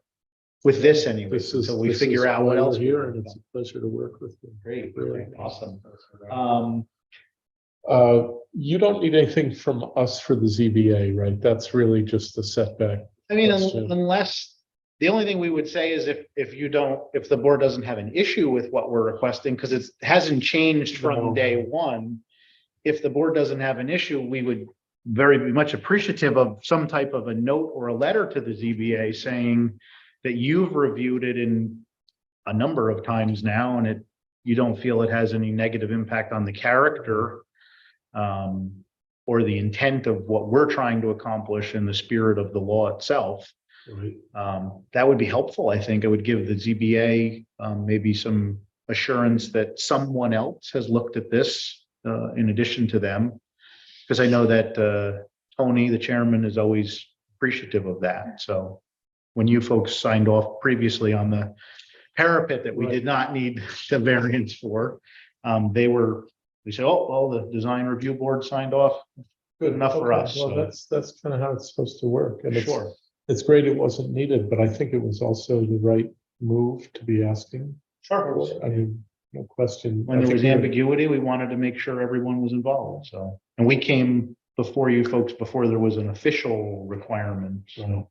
But This sounds great. So why don't we go ahead and plan on July meeting? Okay. And that'll be really just down to sill design or window and sill design. Am I right that we're off the soldier course? The verticals, verticals? yes. Yeah, I think we're away from that completely. Great. So we'll be. We're done. I mean, that's how it works, putting heads together. Great. That sounds great.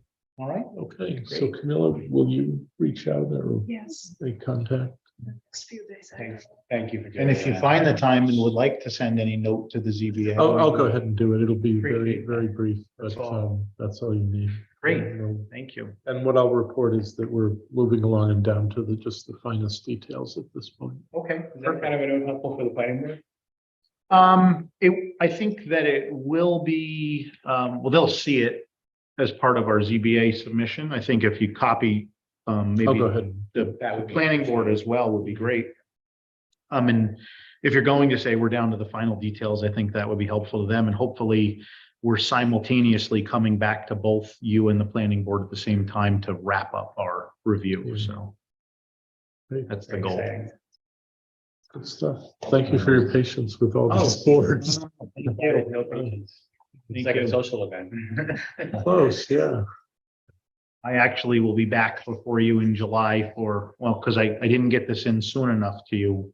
We'd like to remove a non-historic structure from a structure while we're doing some work, so I'll give that to Val, and hopefully we can Okay, talk about that in so July. for a double header. Yeah, this is for part of that whole construction of 1517 North Front. So I have that. I'll give that to her tonight. So chimney's ready to fall down. Get rid of it. There may be a market for the bricks if they're. We can maybe reuse that. Somebody might want them, quite honestly. Believe that. Great. Okay, Okay, so we'll be back in July then. sounds great. Perfect. Look Thank you. forward to it. Thank you so Yeah, much. have a good month. Great. Anytime. Thanks. Thank Thanks a lot. Yeah.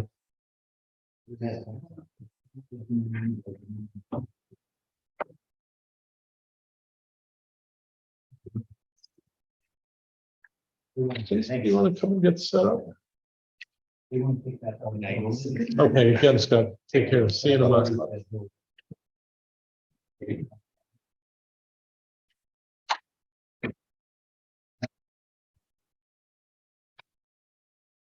I mean, I know I'll stick around even if you want me to, if it's something. Thank you, Bill. This is what's. off.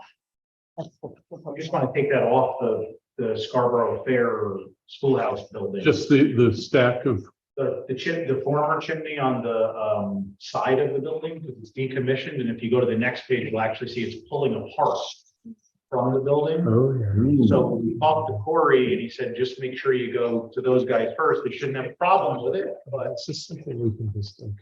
I'll stick around if you want. Yeah,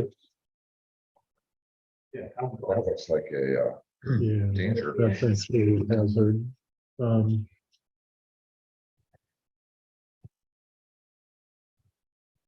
Sure.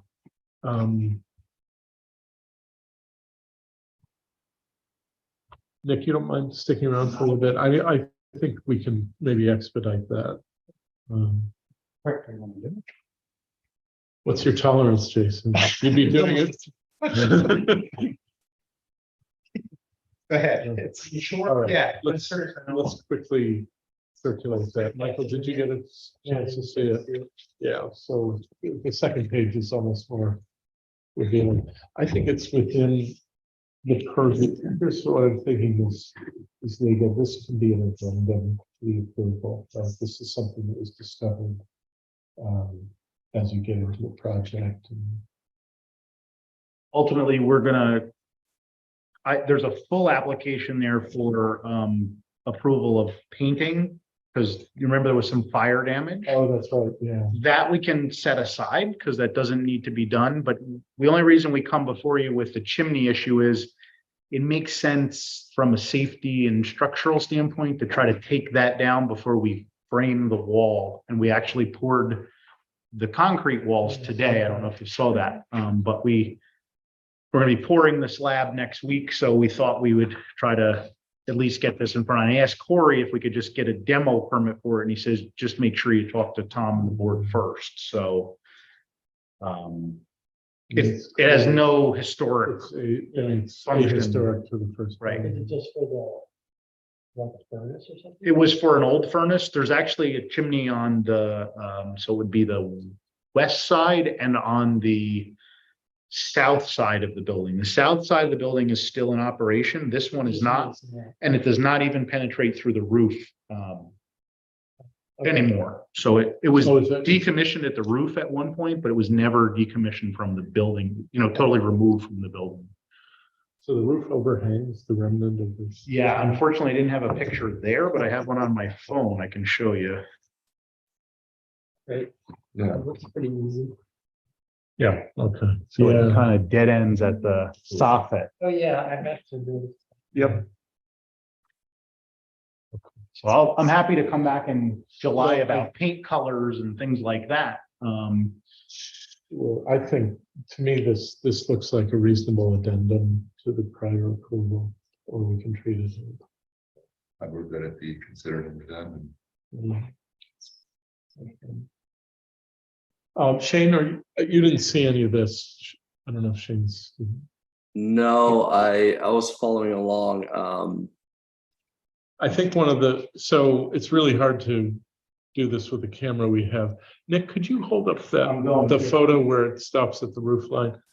So Shane, what's in question is we have an ahistoric chimney that's decommissioned. It actually stops underneath the eave. And the question is whether we can consider this a legitimate addendum to the prior approval for 15 and 15 and a half North Front. And I think we can, Yeah, I'd say so. It's kind of funky that it doesn't penetrate through the eave. I mean, yeah, When they did some roof work, they dead ended it and then they Yeah. stopped using this. Yeah. chimney. It just yeah. Okay. I mean, I think that almost tells you everything you need to know. yeah. Tree, right? So did we have a We have a motion motion. Had a motion in a second. and a second? Okay, all those in favor of an addendum? Okay. And Shane voted as well. Nick, that saves you. Thank you that. so much. Yeah, But that I will, seems, we can talk about colors, Camilla, whenever you have some time. Yes. And then I'll come back and we can wrap the color part up, because we want to, while we're doing the work, we're gonna paint the burnt area of 15, clean that up. And obviously we'll paint where the chimney comes down and repair any wood that's behind it with, matching wood. And we're gonna parge all the stone, because at one point, either Patrick or David or someone who owned the building tried to parge the holes with spray foam to keep the birds out. So we're gonna pull all that out and we're gonna put proper masonry in there. So yeah, you'll be glad to do. clean it up and make it look nice. Thank you. Thanks. Thanks very much, Nick. Yeah. And I'll apply for a demo permit for the chimney tomorrow. Thanks. Sounds great. I will communicate that decision. Thank you. Jason, thank you for Yeah, your no problem. generosity.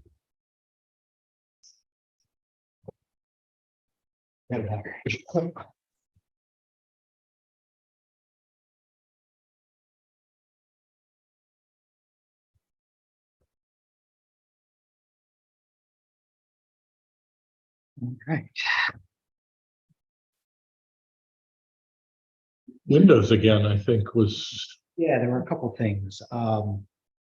There was the window profile, particularly the recess corners that, as they go in, I think that was one of the discussions that was related to windows. The other thing was on the site plan. There are a few adjustments. So in the back, we talked about a fence or additional landscaping in the back, so I can bring you up to speed on that. And then the colors on the outside of the building, I think that those are probably the three biggest items from previous.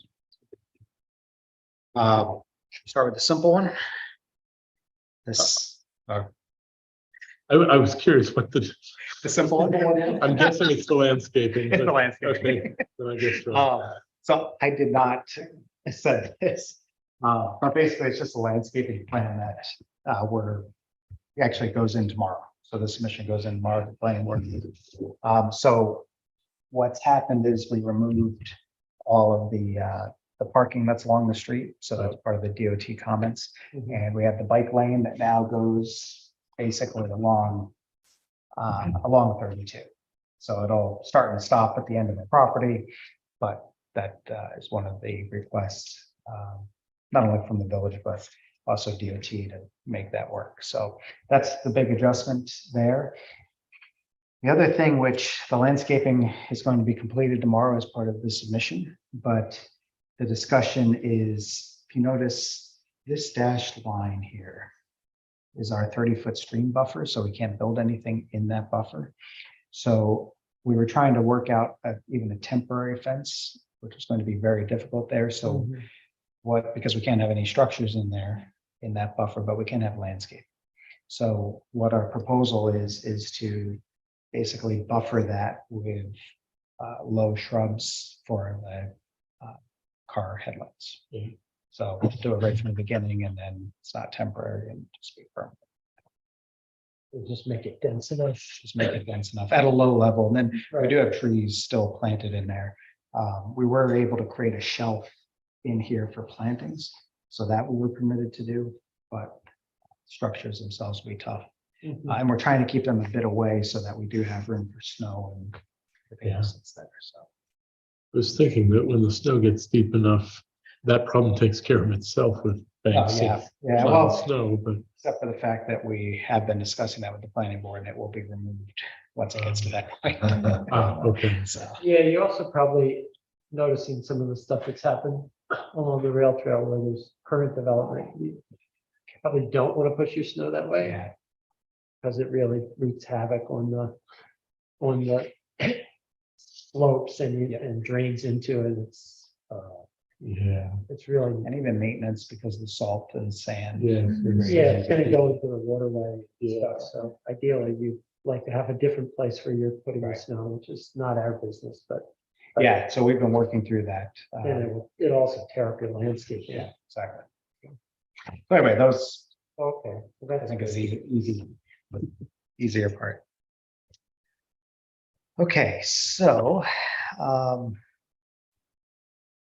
should we then just start at the top, which is the recessing of the corners that we discussed? So we were able to do that.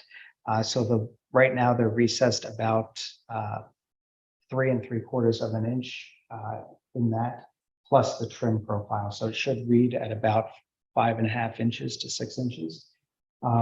So the way we're able to do that, we don't have the wall type, but if we go to the right, the isometric view. We're going a little bit more. Yeah, there. So if we scroll up, perhaps just to catch more of the top. Okay. So thank you. So those corners, what we're planning on doing is have a 2x6 wall. Be able to have, we can get the code and the energy code requirements to work with a 1/2 inch of insulation, continuous insulation plus bat insulation. Then we have the nature of, we decided instead of thick brick or real brick to go to the thin brick, similar to what you were just discussing. So all of that gets our wall assembly to be narrower. Then on what you see sort of to the right there, we not only have the trim, which will look more like a back band, so it'll have, it'll be thicker in profile visually, but under the hardy plank, we have vertical sleepers. So those vertical sleepers will be 1.5 inches thick. Plus, we're going to go 2.5 inches of continuous insulation on the outside. So that increases the wall thickness of the exterior or that wall assembly, and that gives us our differential. So that's the way we accomplished it. And the reason I say all of that is exactly what you were just previously discussing about moving something a foot or even a few inches. It wreaks havoc on the interior layout. And when you try to make spaces accessible, every a couple of inches is necessary. So we're able to keep the same interior plane inside the apartments and still accomplish that recess. The other thing, if we zoom in just a bit more, maybe at the top. Yeah, it's a bit clearer. You'll see the louvers. And Shane, you're probably looking at it on your computer, right? I Okay, am, so yeah. Yeah, I yeah, so have the PDFs pulled up.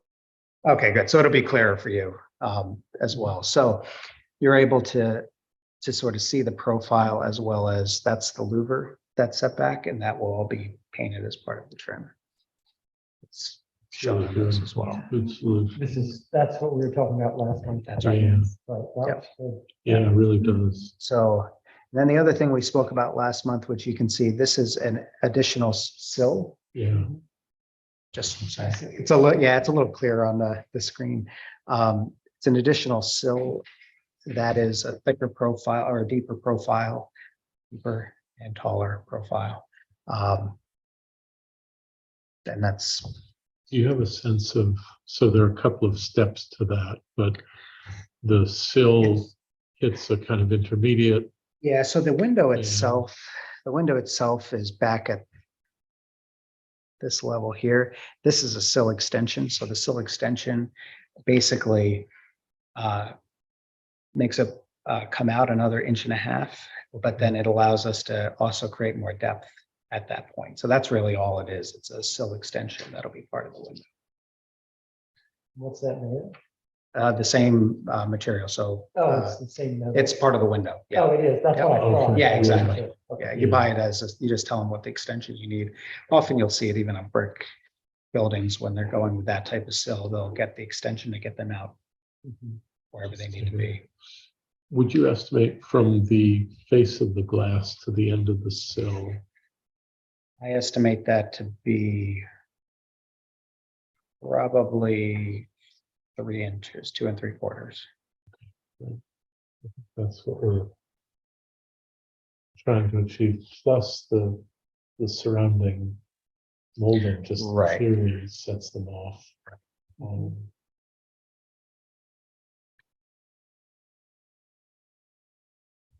And so that's what you see sort of represented here. So you see the window itself and you'll see a thicker line. I think probably what's going to read more though is the fact that the window trim itself, you know, you've got the paneling that's around it, but then there's a back band that goes around that, which is right on that image there. And you can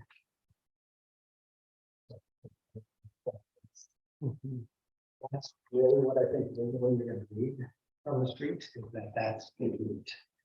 As opposed to when you've got punch windows, they read as units, right? But I think that's, as we group them, that will read as the unit. So it's, you've got a few different profiles you'll be seeing there.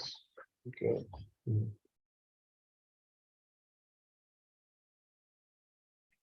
And then this reminded me, actually,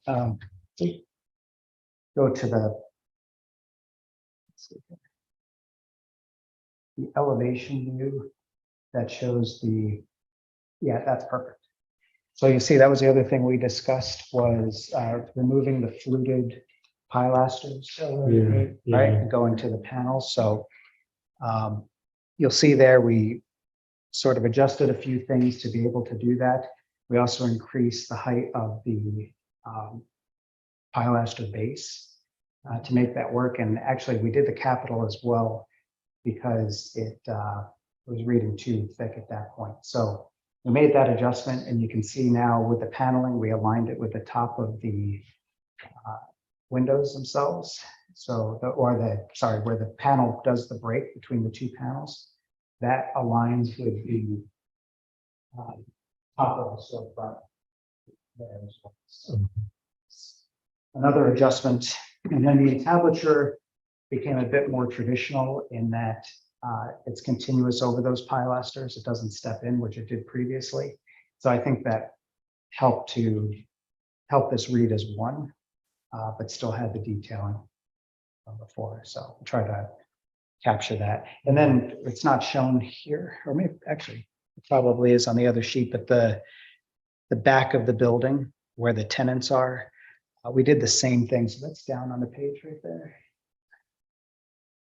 On the west elevation at their entryway, we tried to complement that. So revision plans don't help, but basically what you see is that the columns, these are actual columns that have this covered entry. Those are the similar style. And then the paneling around the storefront, that's back at the wall. So that sort of helps to bring the building together, tied to.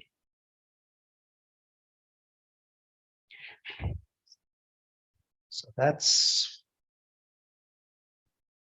I think those are most of those changes that we discussed that I missed. No, I don't think so. Can anybody, actually, we haven't even looked at our minutes yet, but I'm not sure they would be down to that one.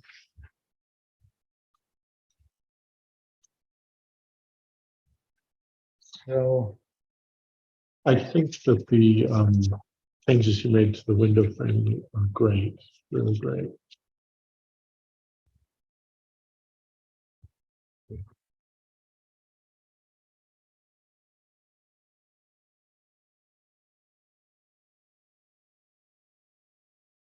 the meeting.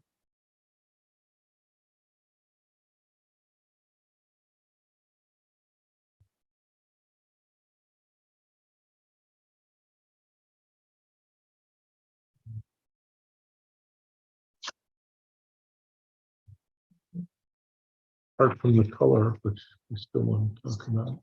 Yes, I think that'll be. Yeah, sorry, I did have a list of things. So should we jump to the color?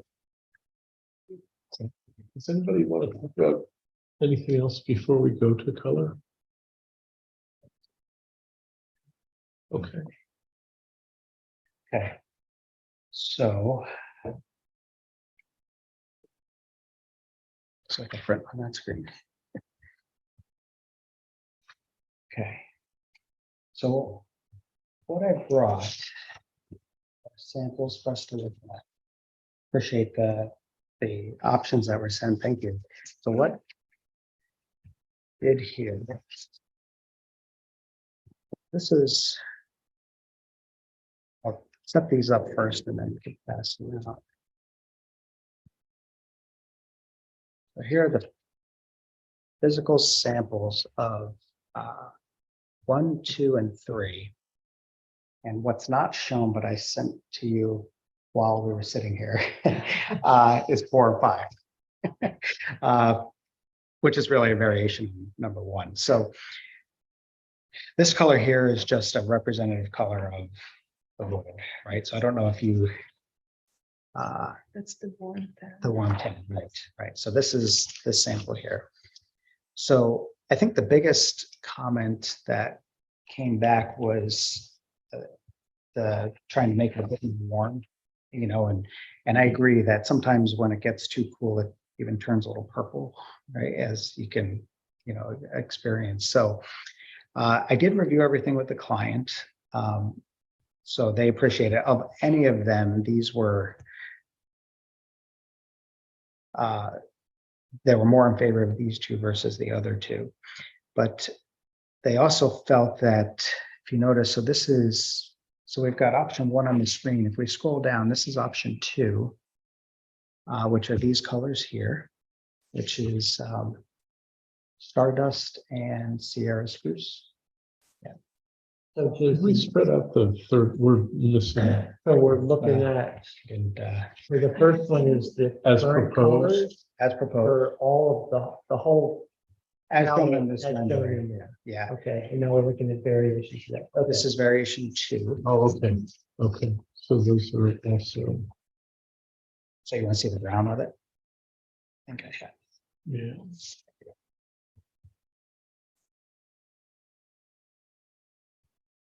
So that's the wood. Got one more of those.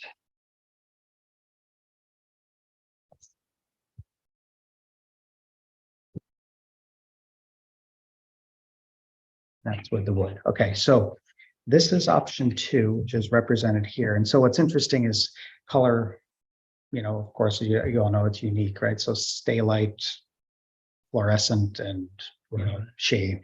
So we set this on, I don't actually remember where it is, but you'll see even on our renderings, you'll see a difference depending if it's in shade or light, because we actually set a time of day and then we show them all in that to get the different variations. And that's what was represented previously. That's why they looked a little bit different depending on time of day. So all of these are consistent with what they are. So they're slightly bit darker, but that's these here, right, which is option 2. And if we go to option 3, that's what we see here. So there's our trim, siding, and the wood, which was variable, but that sort of hopefully gives a piece. So this is option 3. So if we scroll down just a bit, I know it's why I bring this. Our projector is Yeah. also not up to the task. of this I usually- So the other thing that we looked at, the owner asked us to look at, is what if we tried to go with the direction of trying to create some warmer colors and see what possibly we could do. So this is option 4, which the only variation here is secret. Secret. Secret. So, right, so this sort of lends us now more into the warmer color. So this would be the siding. We've got the trim remaining, and then this becomes the still the same. So this was one option that the owner wanted us to present. And then the one that he preferred is Hearthstone. Almost the same, but That's for the siding again. that's the siding. Basically, it's very true. I think Yeah, it looks better in the sun, but I think, Tones it down, you see, if you have a cover like this, Yeah. this is very bright. yeah, should we put, exactly. Yeah, that might And help. Just to- My reasoning was that these two colors have the same intensity and they compete with each other. Oh, I And see. you don't really know which way to look. If you have an accent color and the main color, Right. if they clash, then it just creates a kind of dissonance. Yep, I understand that. That makes sense. I guess the concern was going too brown. They felt was taking away, what's the word he used, which I agreed with. Sophistication of it, like it felt like it was getting more homey versus a more sophisticated look, which is what he was going for. So we were trying to see if there was a way to sort of maintain that without going too brown, as part of that.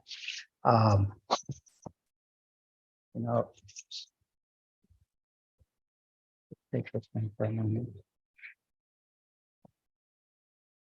Another thing I played around with, seeing if maybe we could, this reads sort of when you put it next to it, but it's trying to keep with the sort of sophisticated appearance of the grays that he was hoping for, while still creating a warmer appearance. So just these are.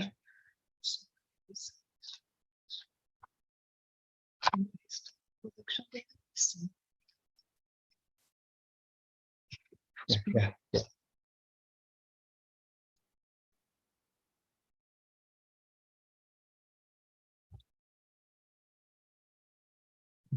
maybe a little more. If we compare So the it to Campbell this charcoal. and this way, Yeah. this is extended. Yeah, isn't that what this is? Oh, that's what it is. Oh, Yeah, so that's. Isn't it funny, even the paint chips they give you are different. Yeah, You can they're see it. catching the light differently. Yeah. So usually we try to order the larger ones once we get close.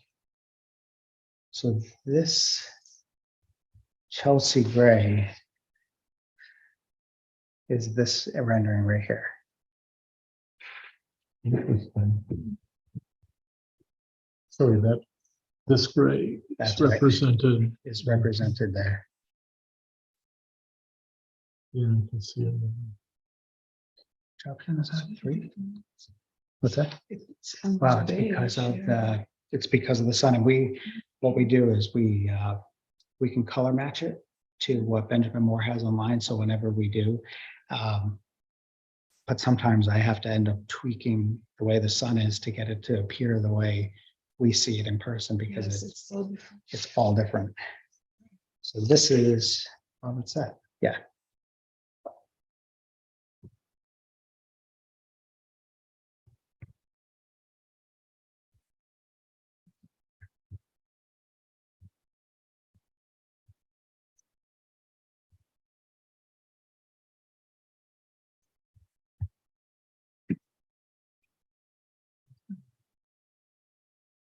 They look like they're just untrimmed. Um, That- I was just saying, I'd never seen these big sheets before. I Yeah, so wondered we if get they them- were untrimmed. You use this.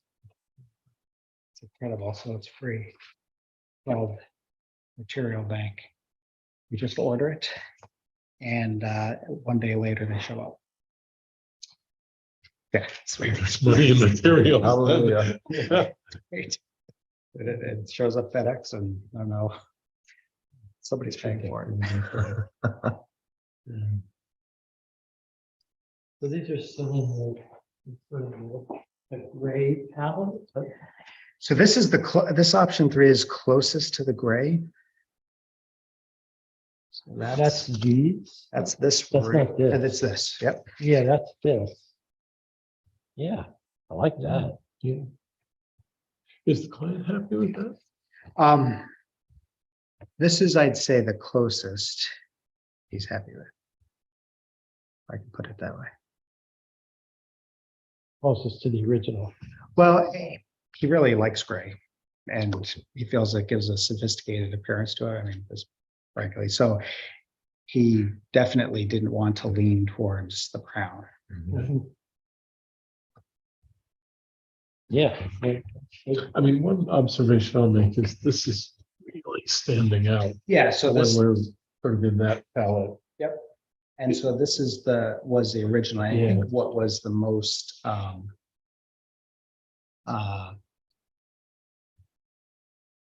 straight, offsetting, I would say. The only thing is, I think when we go to this, I don't think this works, you know? Because this is warm and this is Exactly. cold. And then we're this is back warm. warm. Let's do that. Just. Yep. saying.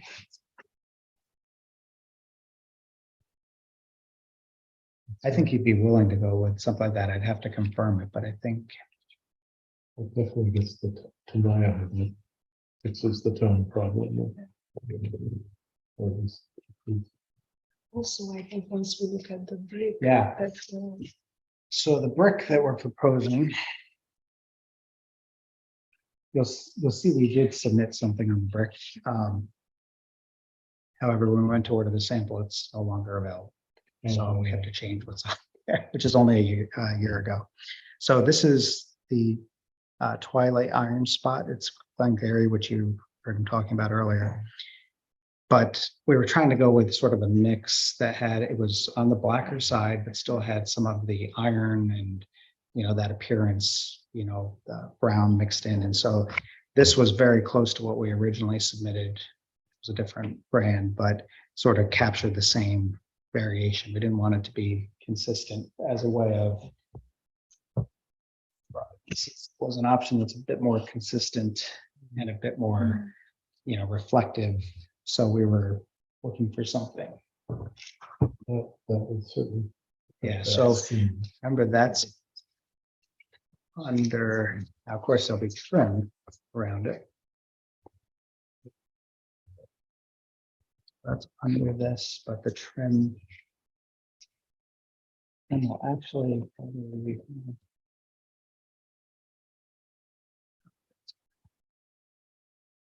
Right, so it'll be trimmed out and then this becomes the wood. And then on the side of the side, right, we'll have the same.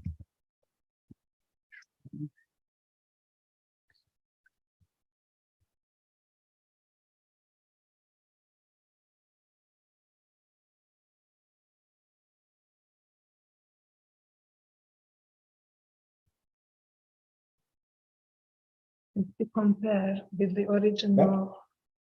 So this would be the trim, This is the original. right? No, I definitely feel like we're moving in that direction. And this would be. Yeah, sure. Blue next or gray often next to red turns blue in your mind. So I would say they would, I mean, as I mentioned, this was of all of them, the closer, option that they. We could fine tune it a bit more. Yeah. If they are Yeah, willing to. Wait Sure, on the yeah, final. that's right. Because there are really so many. Well, that's the thing, and it's very tough to. And it's a very personal choice color. Yes. Everybody has Oh, their amen. favorites. Gosh. Yeah. Sometimes it's difficult, but maybe once. And everybody sees colors differently as well, which is I'll say Yeah. too, I mean, of the new NBA construction, this is the farthest from Main Street. We're running the direction. Would you mind doing that comparison again? I'll do a little video and send to Shane. okay. Yeah. Oh, that'll be great. Should we put it down here? Would that help? Good. Okay, so this is, let me lay this out because this will be. I've got another one. Siding, right?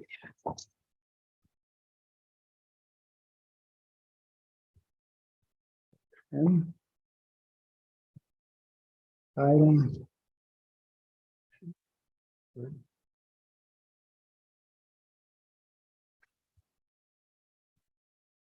Okay, so now we've got the brick. We have the trim. This is the siding. And then this is the variation wood color. So this will be the trim around the brick. And then the brick has variation of a bit of iron in it, as well as the mica and blacks.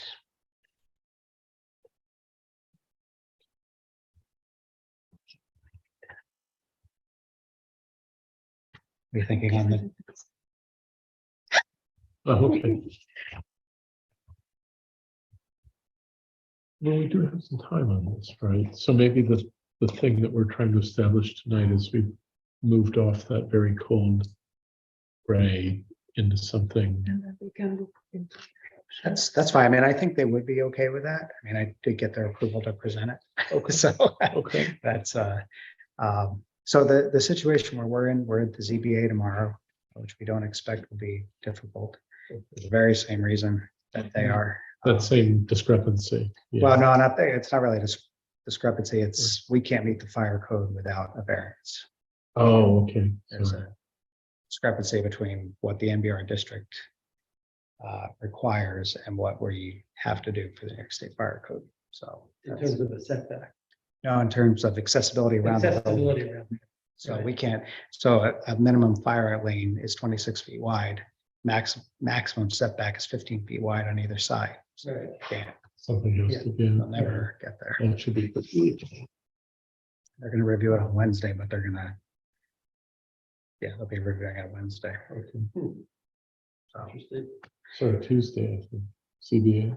yeah, tomorrow in ZBA 's ZBA, tomorrow. but the town board is voting. Wednesday. Oh, Wednesday. okay, sorry. Yeah, and then we're back to the planning board next Tuesday. So we're hoping to.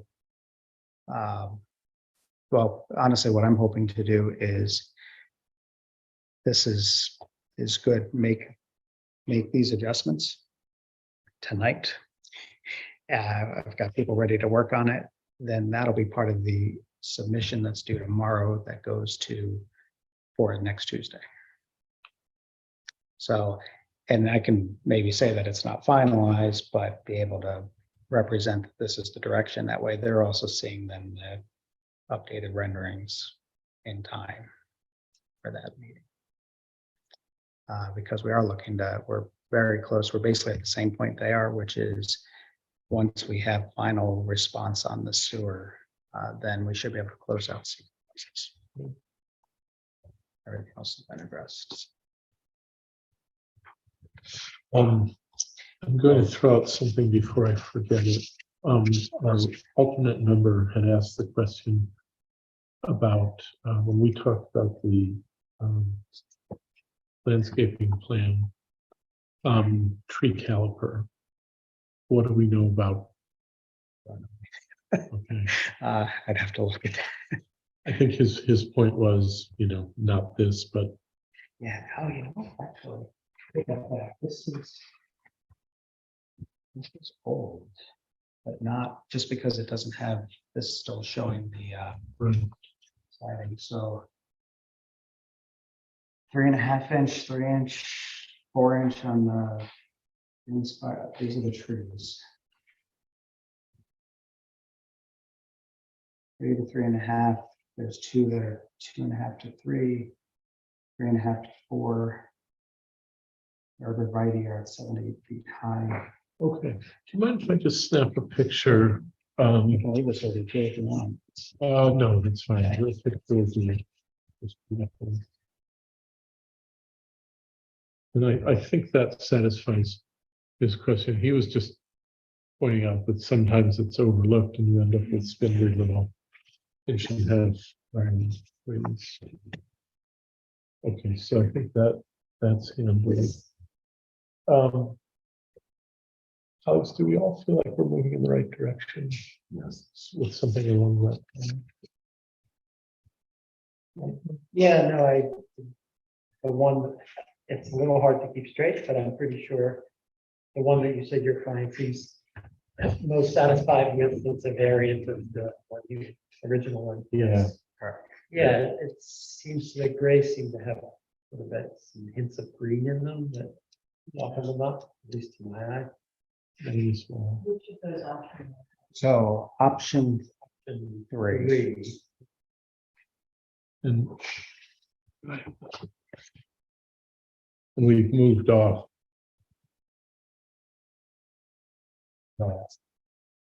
That's the original. Yeah, which I Yeah, think yeah. is moving in the right direction.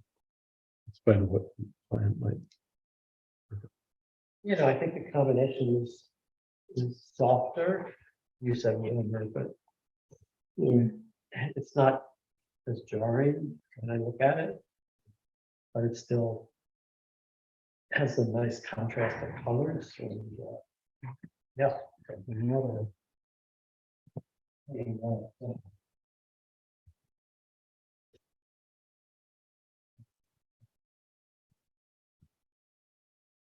Yeah, you got the black, right? So got the black windows, which Oh, right, the right will be. That's the trim. Very nice. Right? Sophisticated. That is what he's looking at. This would be to the Yep. contrast is too I agree. much with Yeah, No, I think this is landing in a good place. yeah, no, it's a big difference. That's very good. And I think I have to show them the physical samples.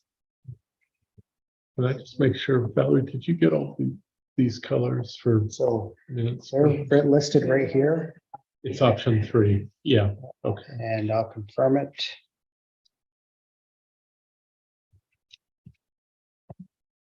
Elsie Gray.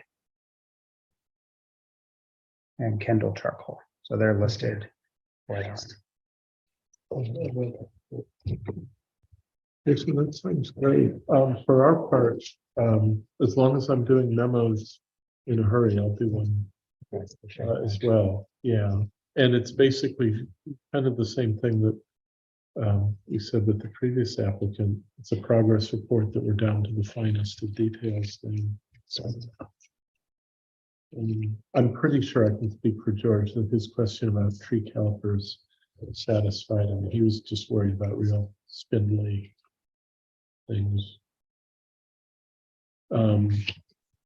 Is there anything else anybody wanted to ask about or talk about with 145? No, this is really good. I think it is too. I think,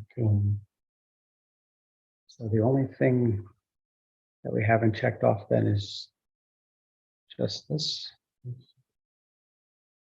nobody raised any objections, adjustment to pilasters and new treatment of the rear entrance.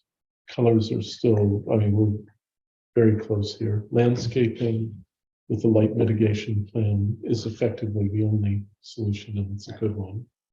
And then the windows, 6/6 with about a 2 3/4 to 3 inch So relief extension. extension glass to end of sill, which I think should create that plus the Plus. elaborate. Yeah, I think we're.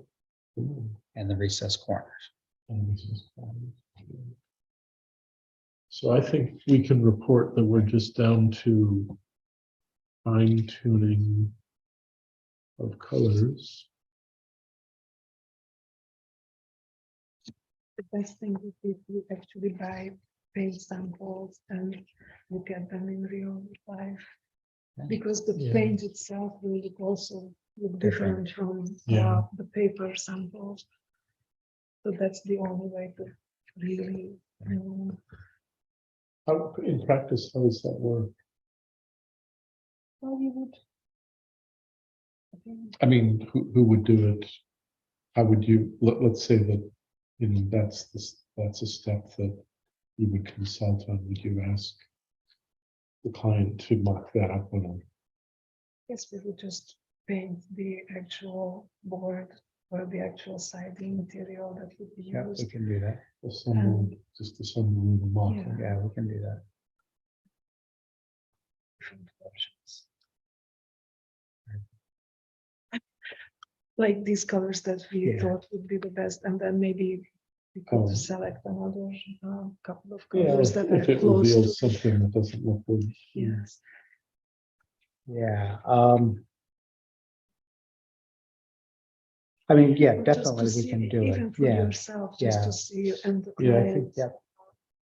We how can- it looks. Yeah, we can do that. I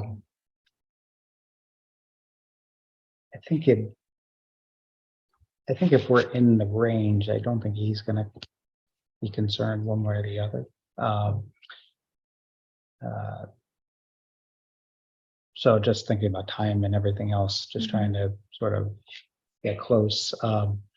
We definitely can do that, and then maybe we can share that with you, and then see if there's something else we want to play around with. It's more for the client, Yeah, just to ease his mind. yeah. He's a pragmatic guy. He'll balances. I'll, but I think you're absolutely right. That'll be easy. So I can paint these. I have to show him the physical samples. You know, we do a lot of projects with him, so usually once I say it's good, he'll be good with it to go. No, that sounds good. So I heard there was a July meeting. Yes, so July 10th. And then probably not August. We really try not to meet in August.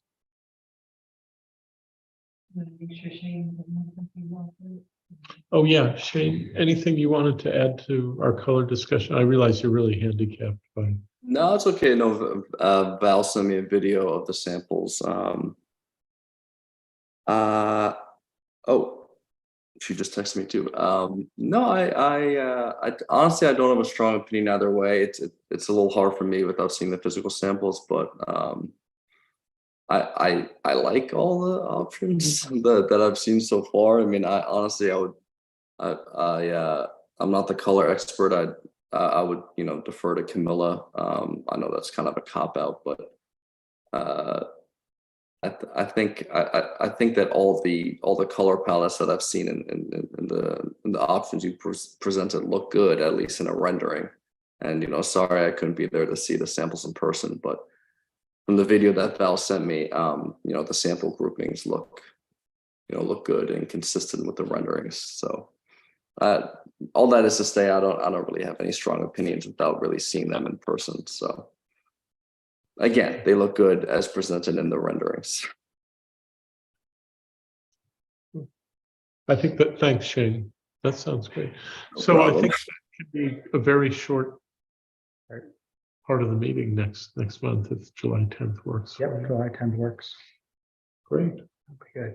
And I will go ahead and send a memo forward to the ZBA and planning board.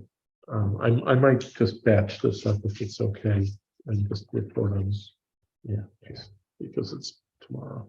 Yeah, exactly. How we did this to ourselves, I don't know. but we- Talked at all the meetings. Yeah, Just real quick, these are the other colors, so we ordered them. So if you want them, I don't know if you do or not. Sure. Okay. The rest of these I Can you get the did. name, material packets? Material Bank. Bank. You should definitely. It's just so much more. Order as many as you want. If you would like these as well, I brought extras, but if you don't. Yeah, the small. You do? ones. Okay, Yeah, I good. can keep it. Sounds good.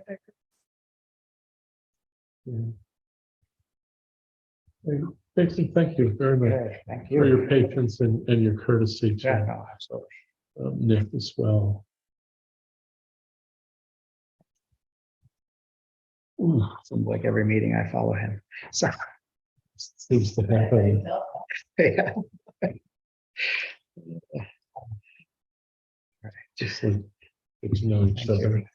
Again, thanks so much. I will Bear with email me, it's been your. taking- Repack up.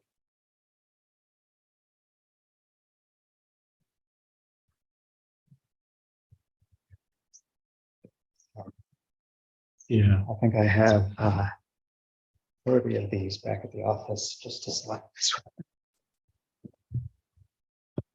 one. Because sometimes even the most subtle difference can make, That's the thing. You know, make it. the real trouble is then you buy it.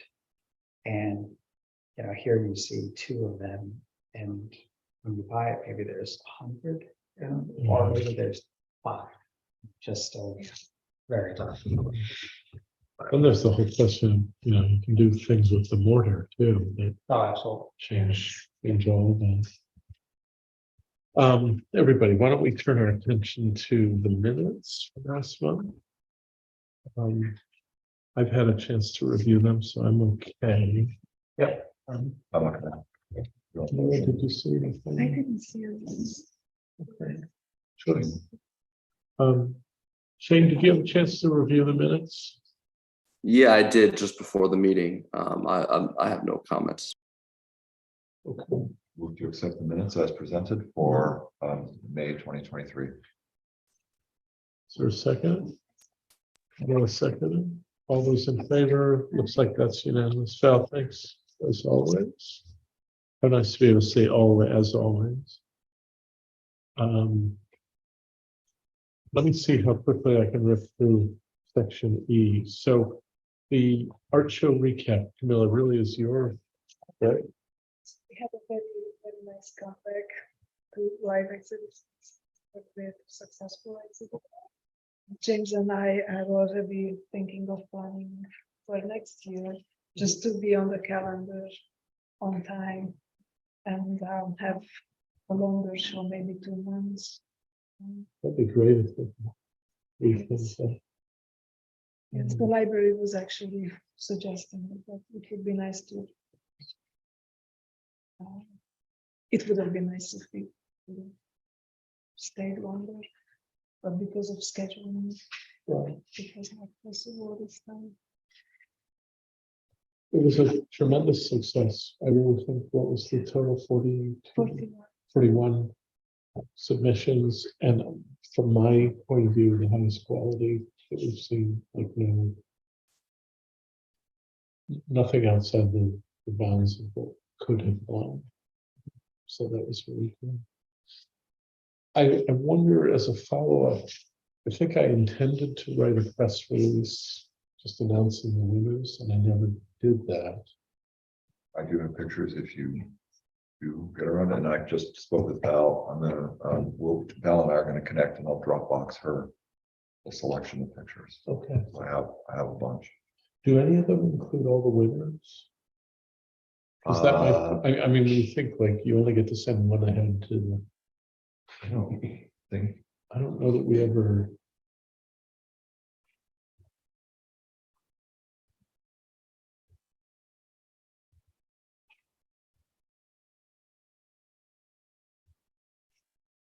That one.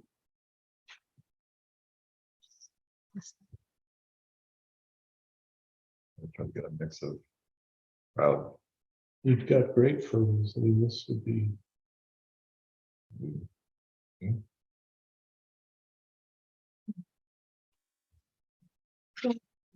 Yes.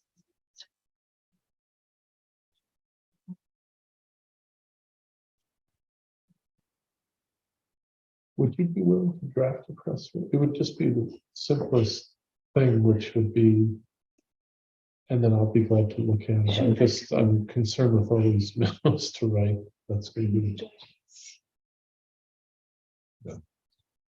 That one might work.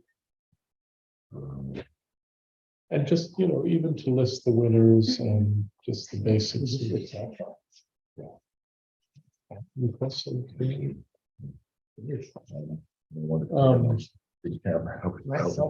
It may be that they kind of feel like that's old news, but I think if it's just quite brief, that might be.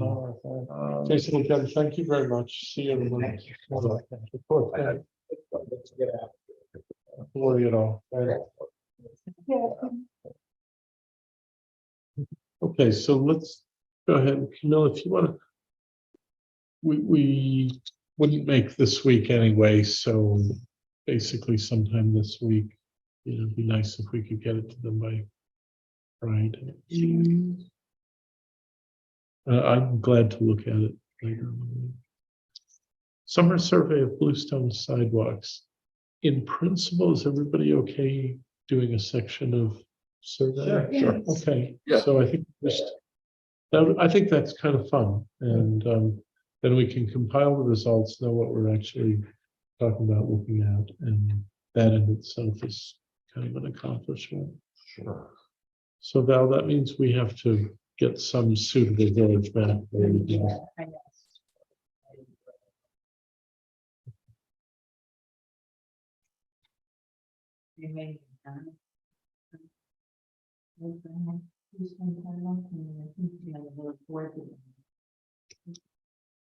We could ask. Years and years ago, there was a sidewalk survey done. But we're talking almost 20 years ago now. Under the auspices of the village board? Yep. or- Yeah, because there was an attempt to try to set up a standing fund. So the sense that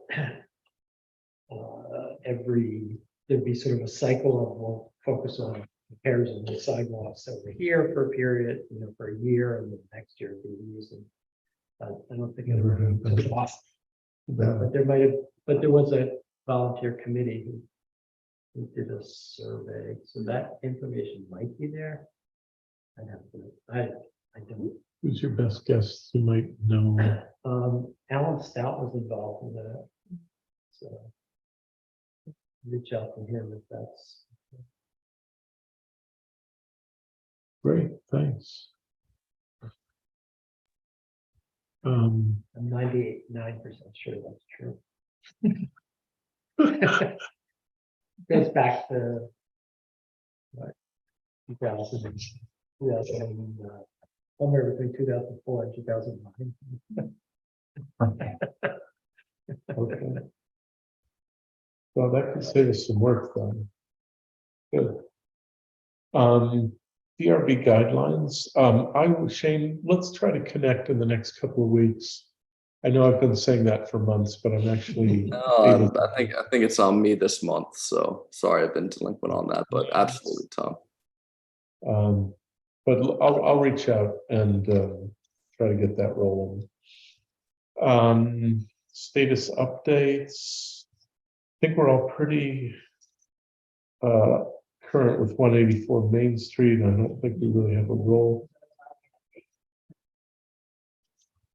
Yeah. Do you know what's going on with the 4 Oakwood Court? I don't, the application wasn't posted yet, but you remember that we looked at that. Gosh, it was a while ago. Yeah, it was. What? There's a fire at 4 Oakwood. Silent. Wait, who's that? Just like no Simon and it was on Oakwood Court. They had a fire in the house. They were plans. Special meeting. Yeah, it was pre-COVID. And there was a much broader discussion about just kind of remaking the whole style of the house. And I don't know if that's what they. Yeah, so I haven't seen what this latest iteration is yet. So I'll keep checking the public.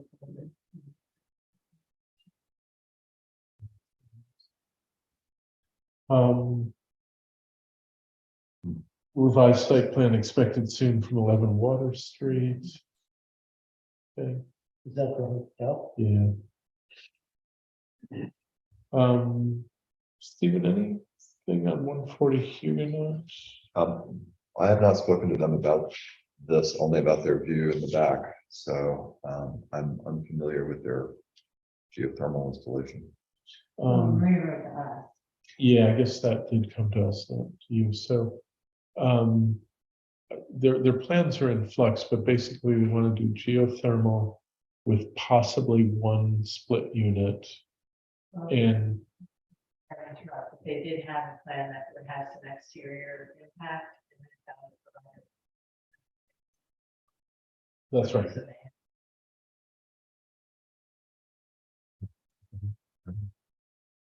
Oh, so not municipal, just In the end, a You're different, incredible. yeah. Fascinating to kind of track.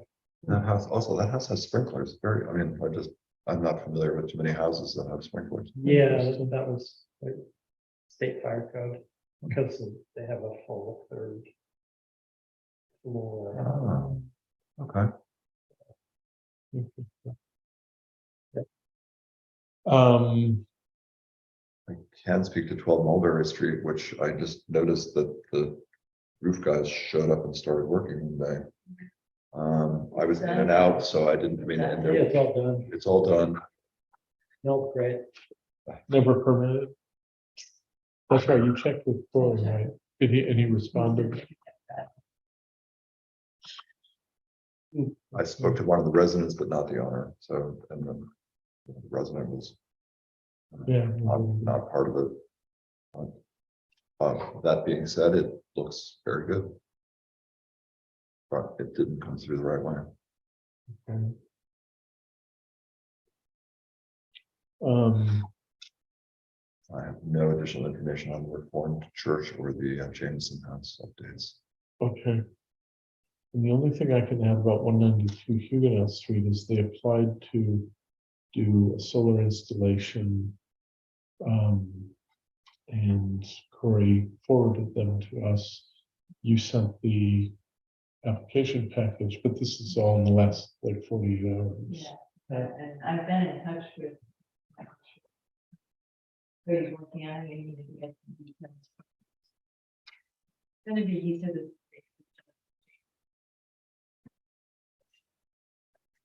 Oh, it's grand. Yeah. Okay, yeah, it's listed as proof, and I thought I Yeah, remembered. actually, I changed. Okay,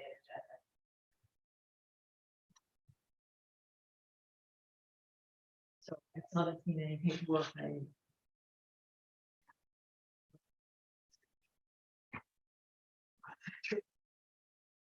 well, I mean, to that point, so I went by today, I mean, it is, I think, literally the last house on Huguenot Street. Not quite, but almost. Almost, yeah, that's right, there are a couple of further setback. It's heavily wooded. I assume that the installation's going in the backyard. I mean, is this a case where we, have some grounds to just waive things that don't have any impact? I mean, if, I'll see if I can find it now.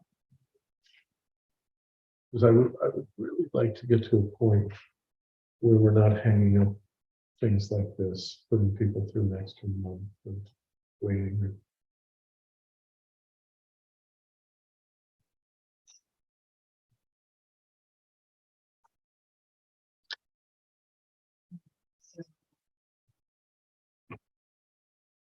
He's comparing it to 176, Stella and Jason.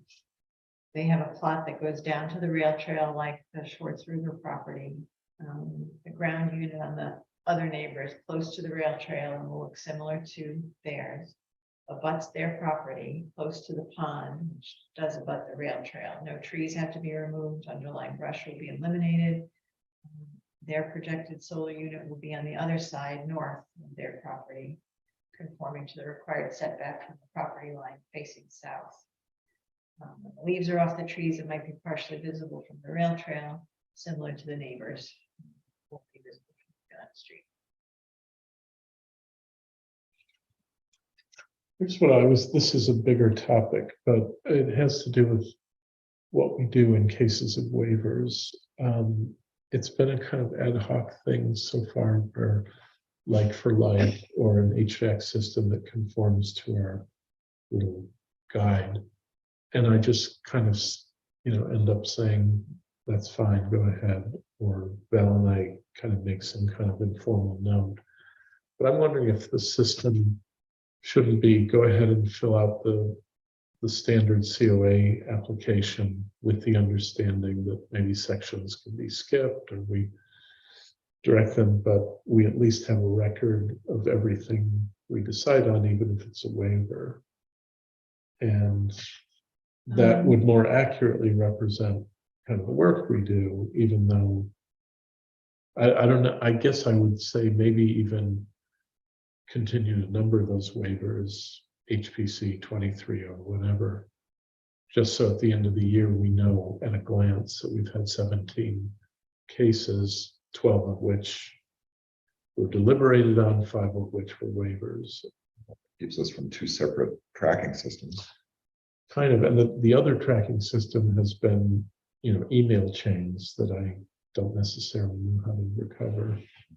I think that's a good idea to have everyone apply, whether we can, change the form, amend the form to have waived or waiver or parts of it waived.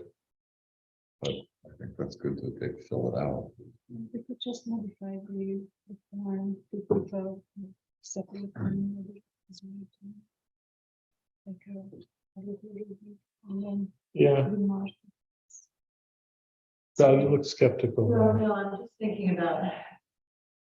Like for like is, according to the code, does not require a certificate. So. I'm a little conflicted about using your form. Yeah, that's true. Like the Schwartz ruler, if for anything else.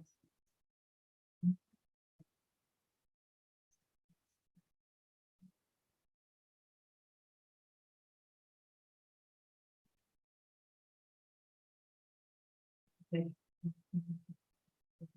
wait, I understand waiver to mean that we're saying council doesn't have to do something that we're maybe that's appropriate. Not always gonna be appropriate.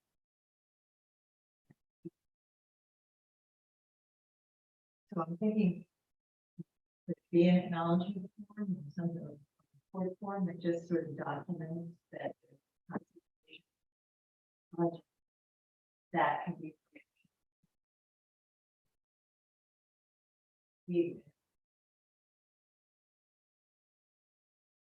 So. Yeah. I sort of feel like sometimes I'm not sure. And here's the case, everybody, from Huguenot Street, the Jean House stairway, which I think is like 60s, did they say, Val? Was rebuilt sometime, they think, in the 60s with 60s timber. They want to rebuild it. It's going to look essentially the same, except they're going back to period dimensions on the timber, and that slightly changes the overall dimensions. But it's still, Shippo from. yeah.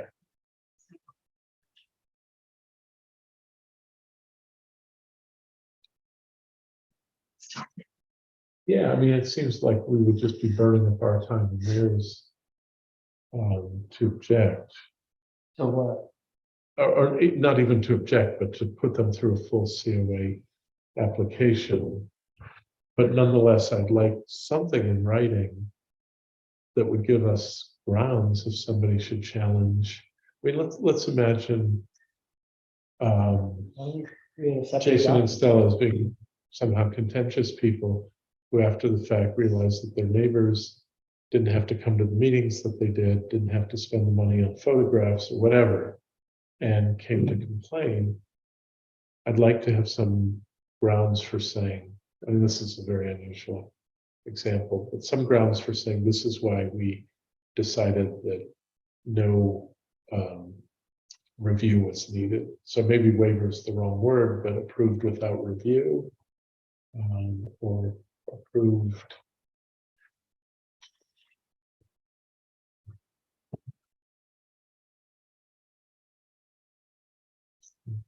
You may be right, though, that like for like is one situation, a solar array that on the face of it, we can say has no impact. We're not going to put you through this.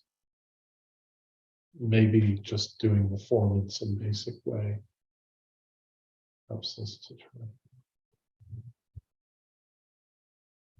Oh, just another form.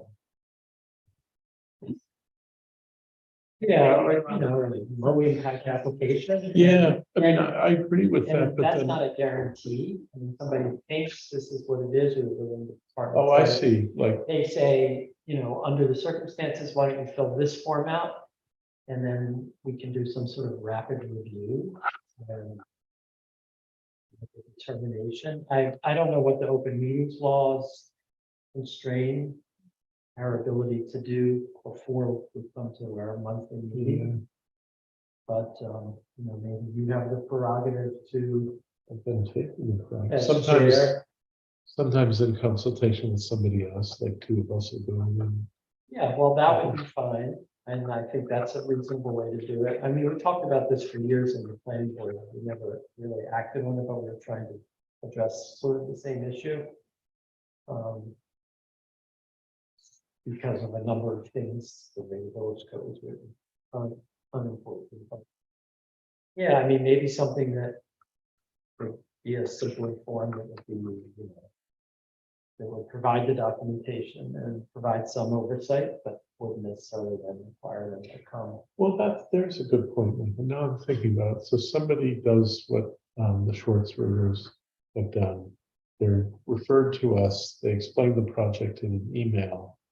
And we say, I think that we can go with the short form. If you want absolute certainty, do the long form, we could still review it without, or we could still approve it without review, but if you want to save yourself some time, do this somewhat shorter form. Does introduce another form. Okay, but the procedure, Yeah, we are, actually. that, rather than shoehorning it into the COA. Yeah, and I'm thinking about this particular, I can't visualize their property in its entirety, but they're gonna put a large ground-based array on their property. They've got a neighbor to the north. Have they talked to them about it? Do they know anything about it? It might be an issue for them, Yeah, you know? I mean, we they- asked that question on the COA form. Right, And we take people's representation of that conversation as accurate. yeah, so anyway, I'm just, I bring that up only to point out that it's probably better to have something a bit formal that stands on its own. Because there are circumstances, that we can't necessarily foresee all of the issues that might come up that are. Anyway, it's just a thought. That's a good one.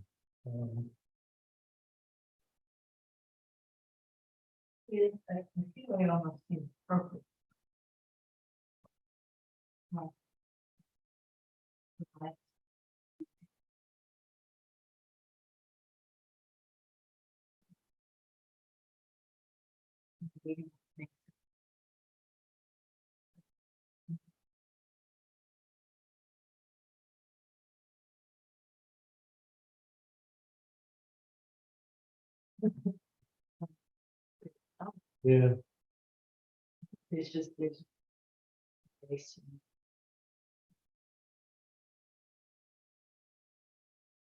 I mean, in this particular example, I don't feel the way we do. I think this is not necessarily without seeing the site plan for where these are gonna go and how many they're gonna be and how they're gonna be oriented. I wouldn't want to just you say, go full COA. I would not, no. What I would say is until I see an application that actually shows me what they want to do, I wouldn't say, sure, go ahead. Yeah, Yeah, I agree. I mean, I know what the array looks like. The other ground array, and I see it from the rail trail frequently. It's not minimal, but it happens to be. Well, I mean, their particular one happens to be far from the street, so it doesn't have that impact. You see it from the rail trail. It's their purview. well, we've made it our purview in a more minimal way. And I'm not opposed to these at all. I'm just, No. my point is, I don't feel like it's so. It's, when I compare this to, for example, wanting to put in a garden or wanting to put in, a stone walkway in front of your house. This is a much bigger, Yeah, I think I would agree. once, the scale of this is just bigger. Yeah, no, I do. Absolutely, yeah. Well, right, so there's one thing that could guide us is, you know, Electrical something. work, I mean, you know, so, yeah. Why don't we, Val, let's study this and see what makes sense. But Michael, I take your point absolutely with 192 Huguenot Street. Let's just do a full COA and see what comes in. And I guess the presumption is we'll review it in July. Yeah, I mean, I think all these questions, the 4 questions that are here at the end are all pertinent to this one. Yeah, I'm not sure how I would really reduce this form. It's pretty basic as it is. Yeah, it is, it's pretty basic. Production. Right. Yeah, I don't think this is a particularly, I mean, having done this form, Yeah. I don't think it's particularly onerous. No, I don't think it's on. Yeah, and you know what? Nobody's really unhappy if the deliberation takes 5 minutes and they're out of the meeting with a unanimous. Yeah, okay. Get a sense of his timing, the fact that he didn't come to us at all, according to sending to us, makes.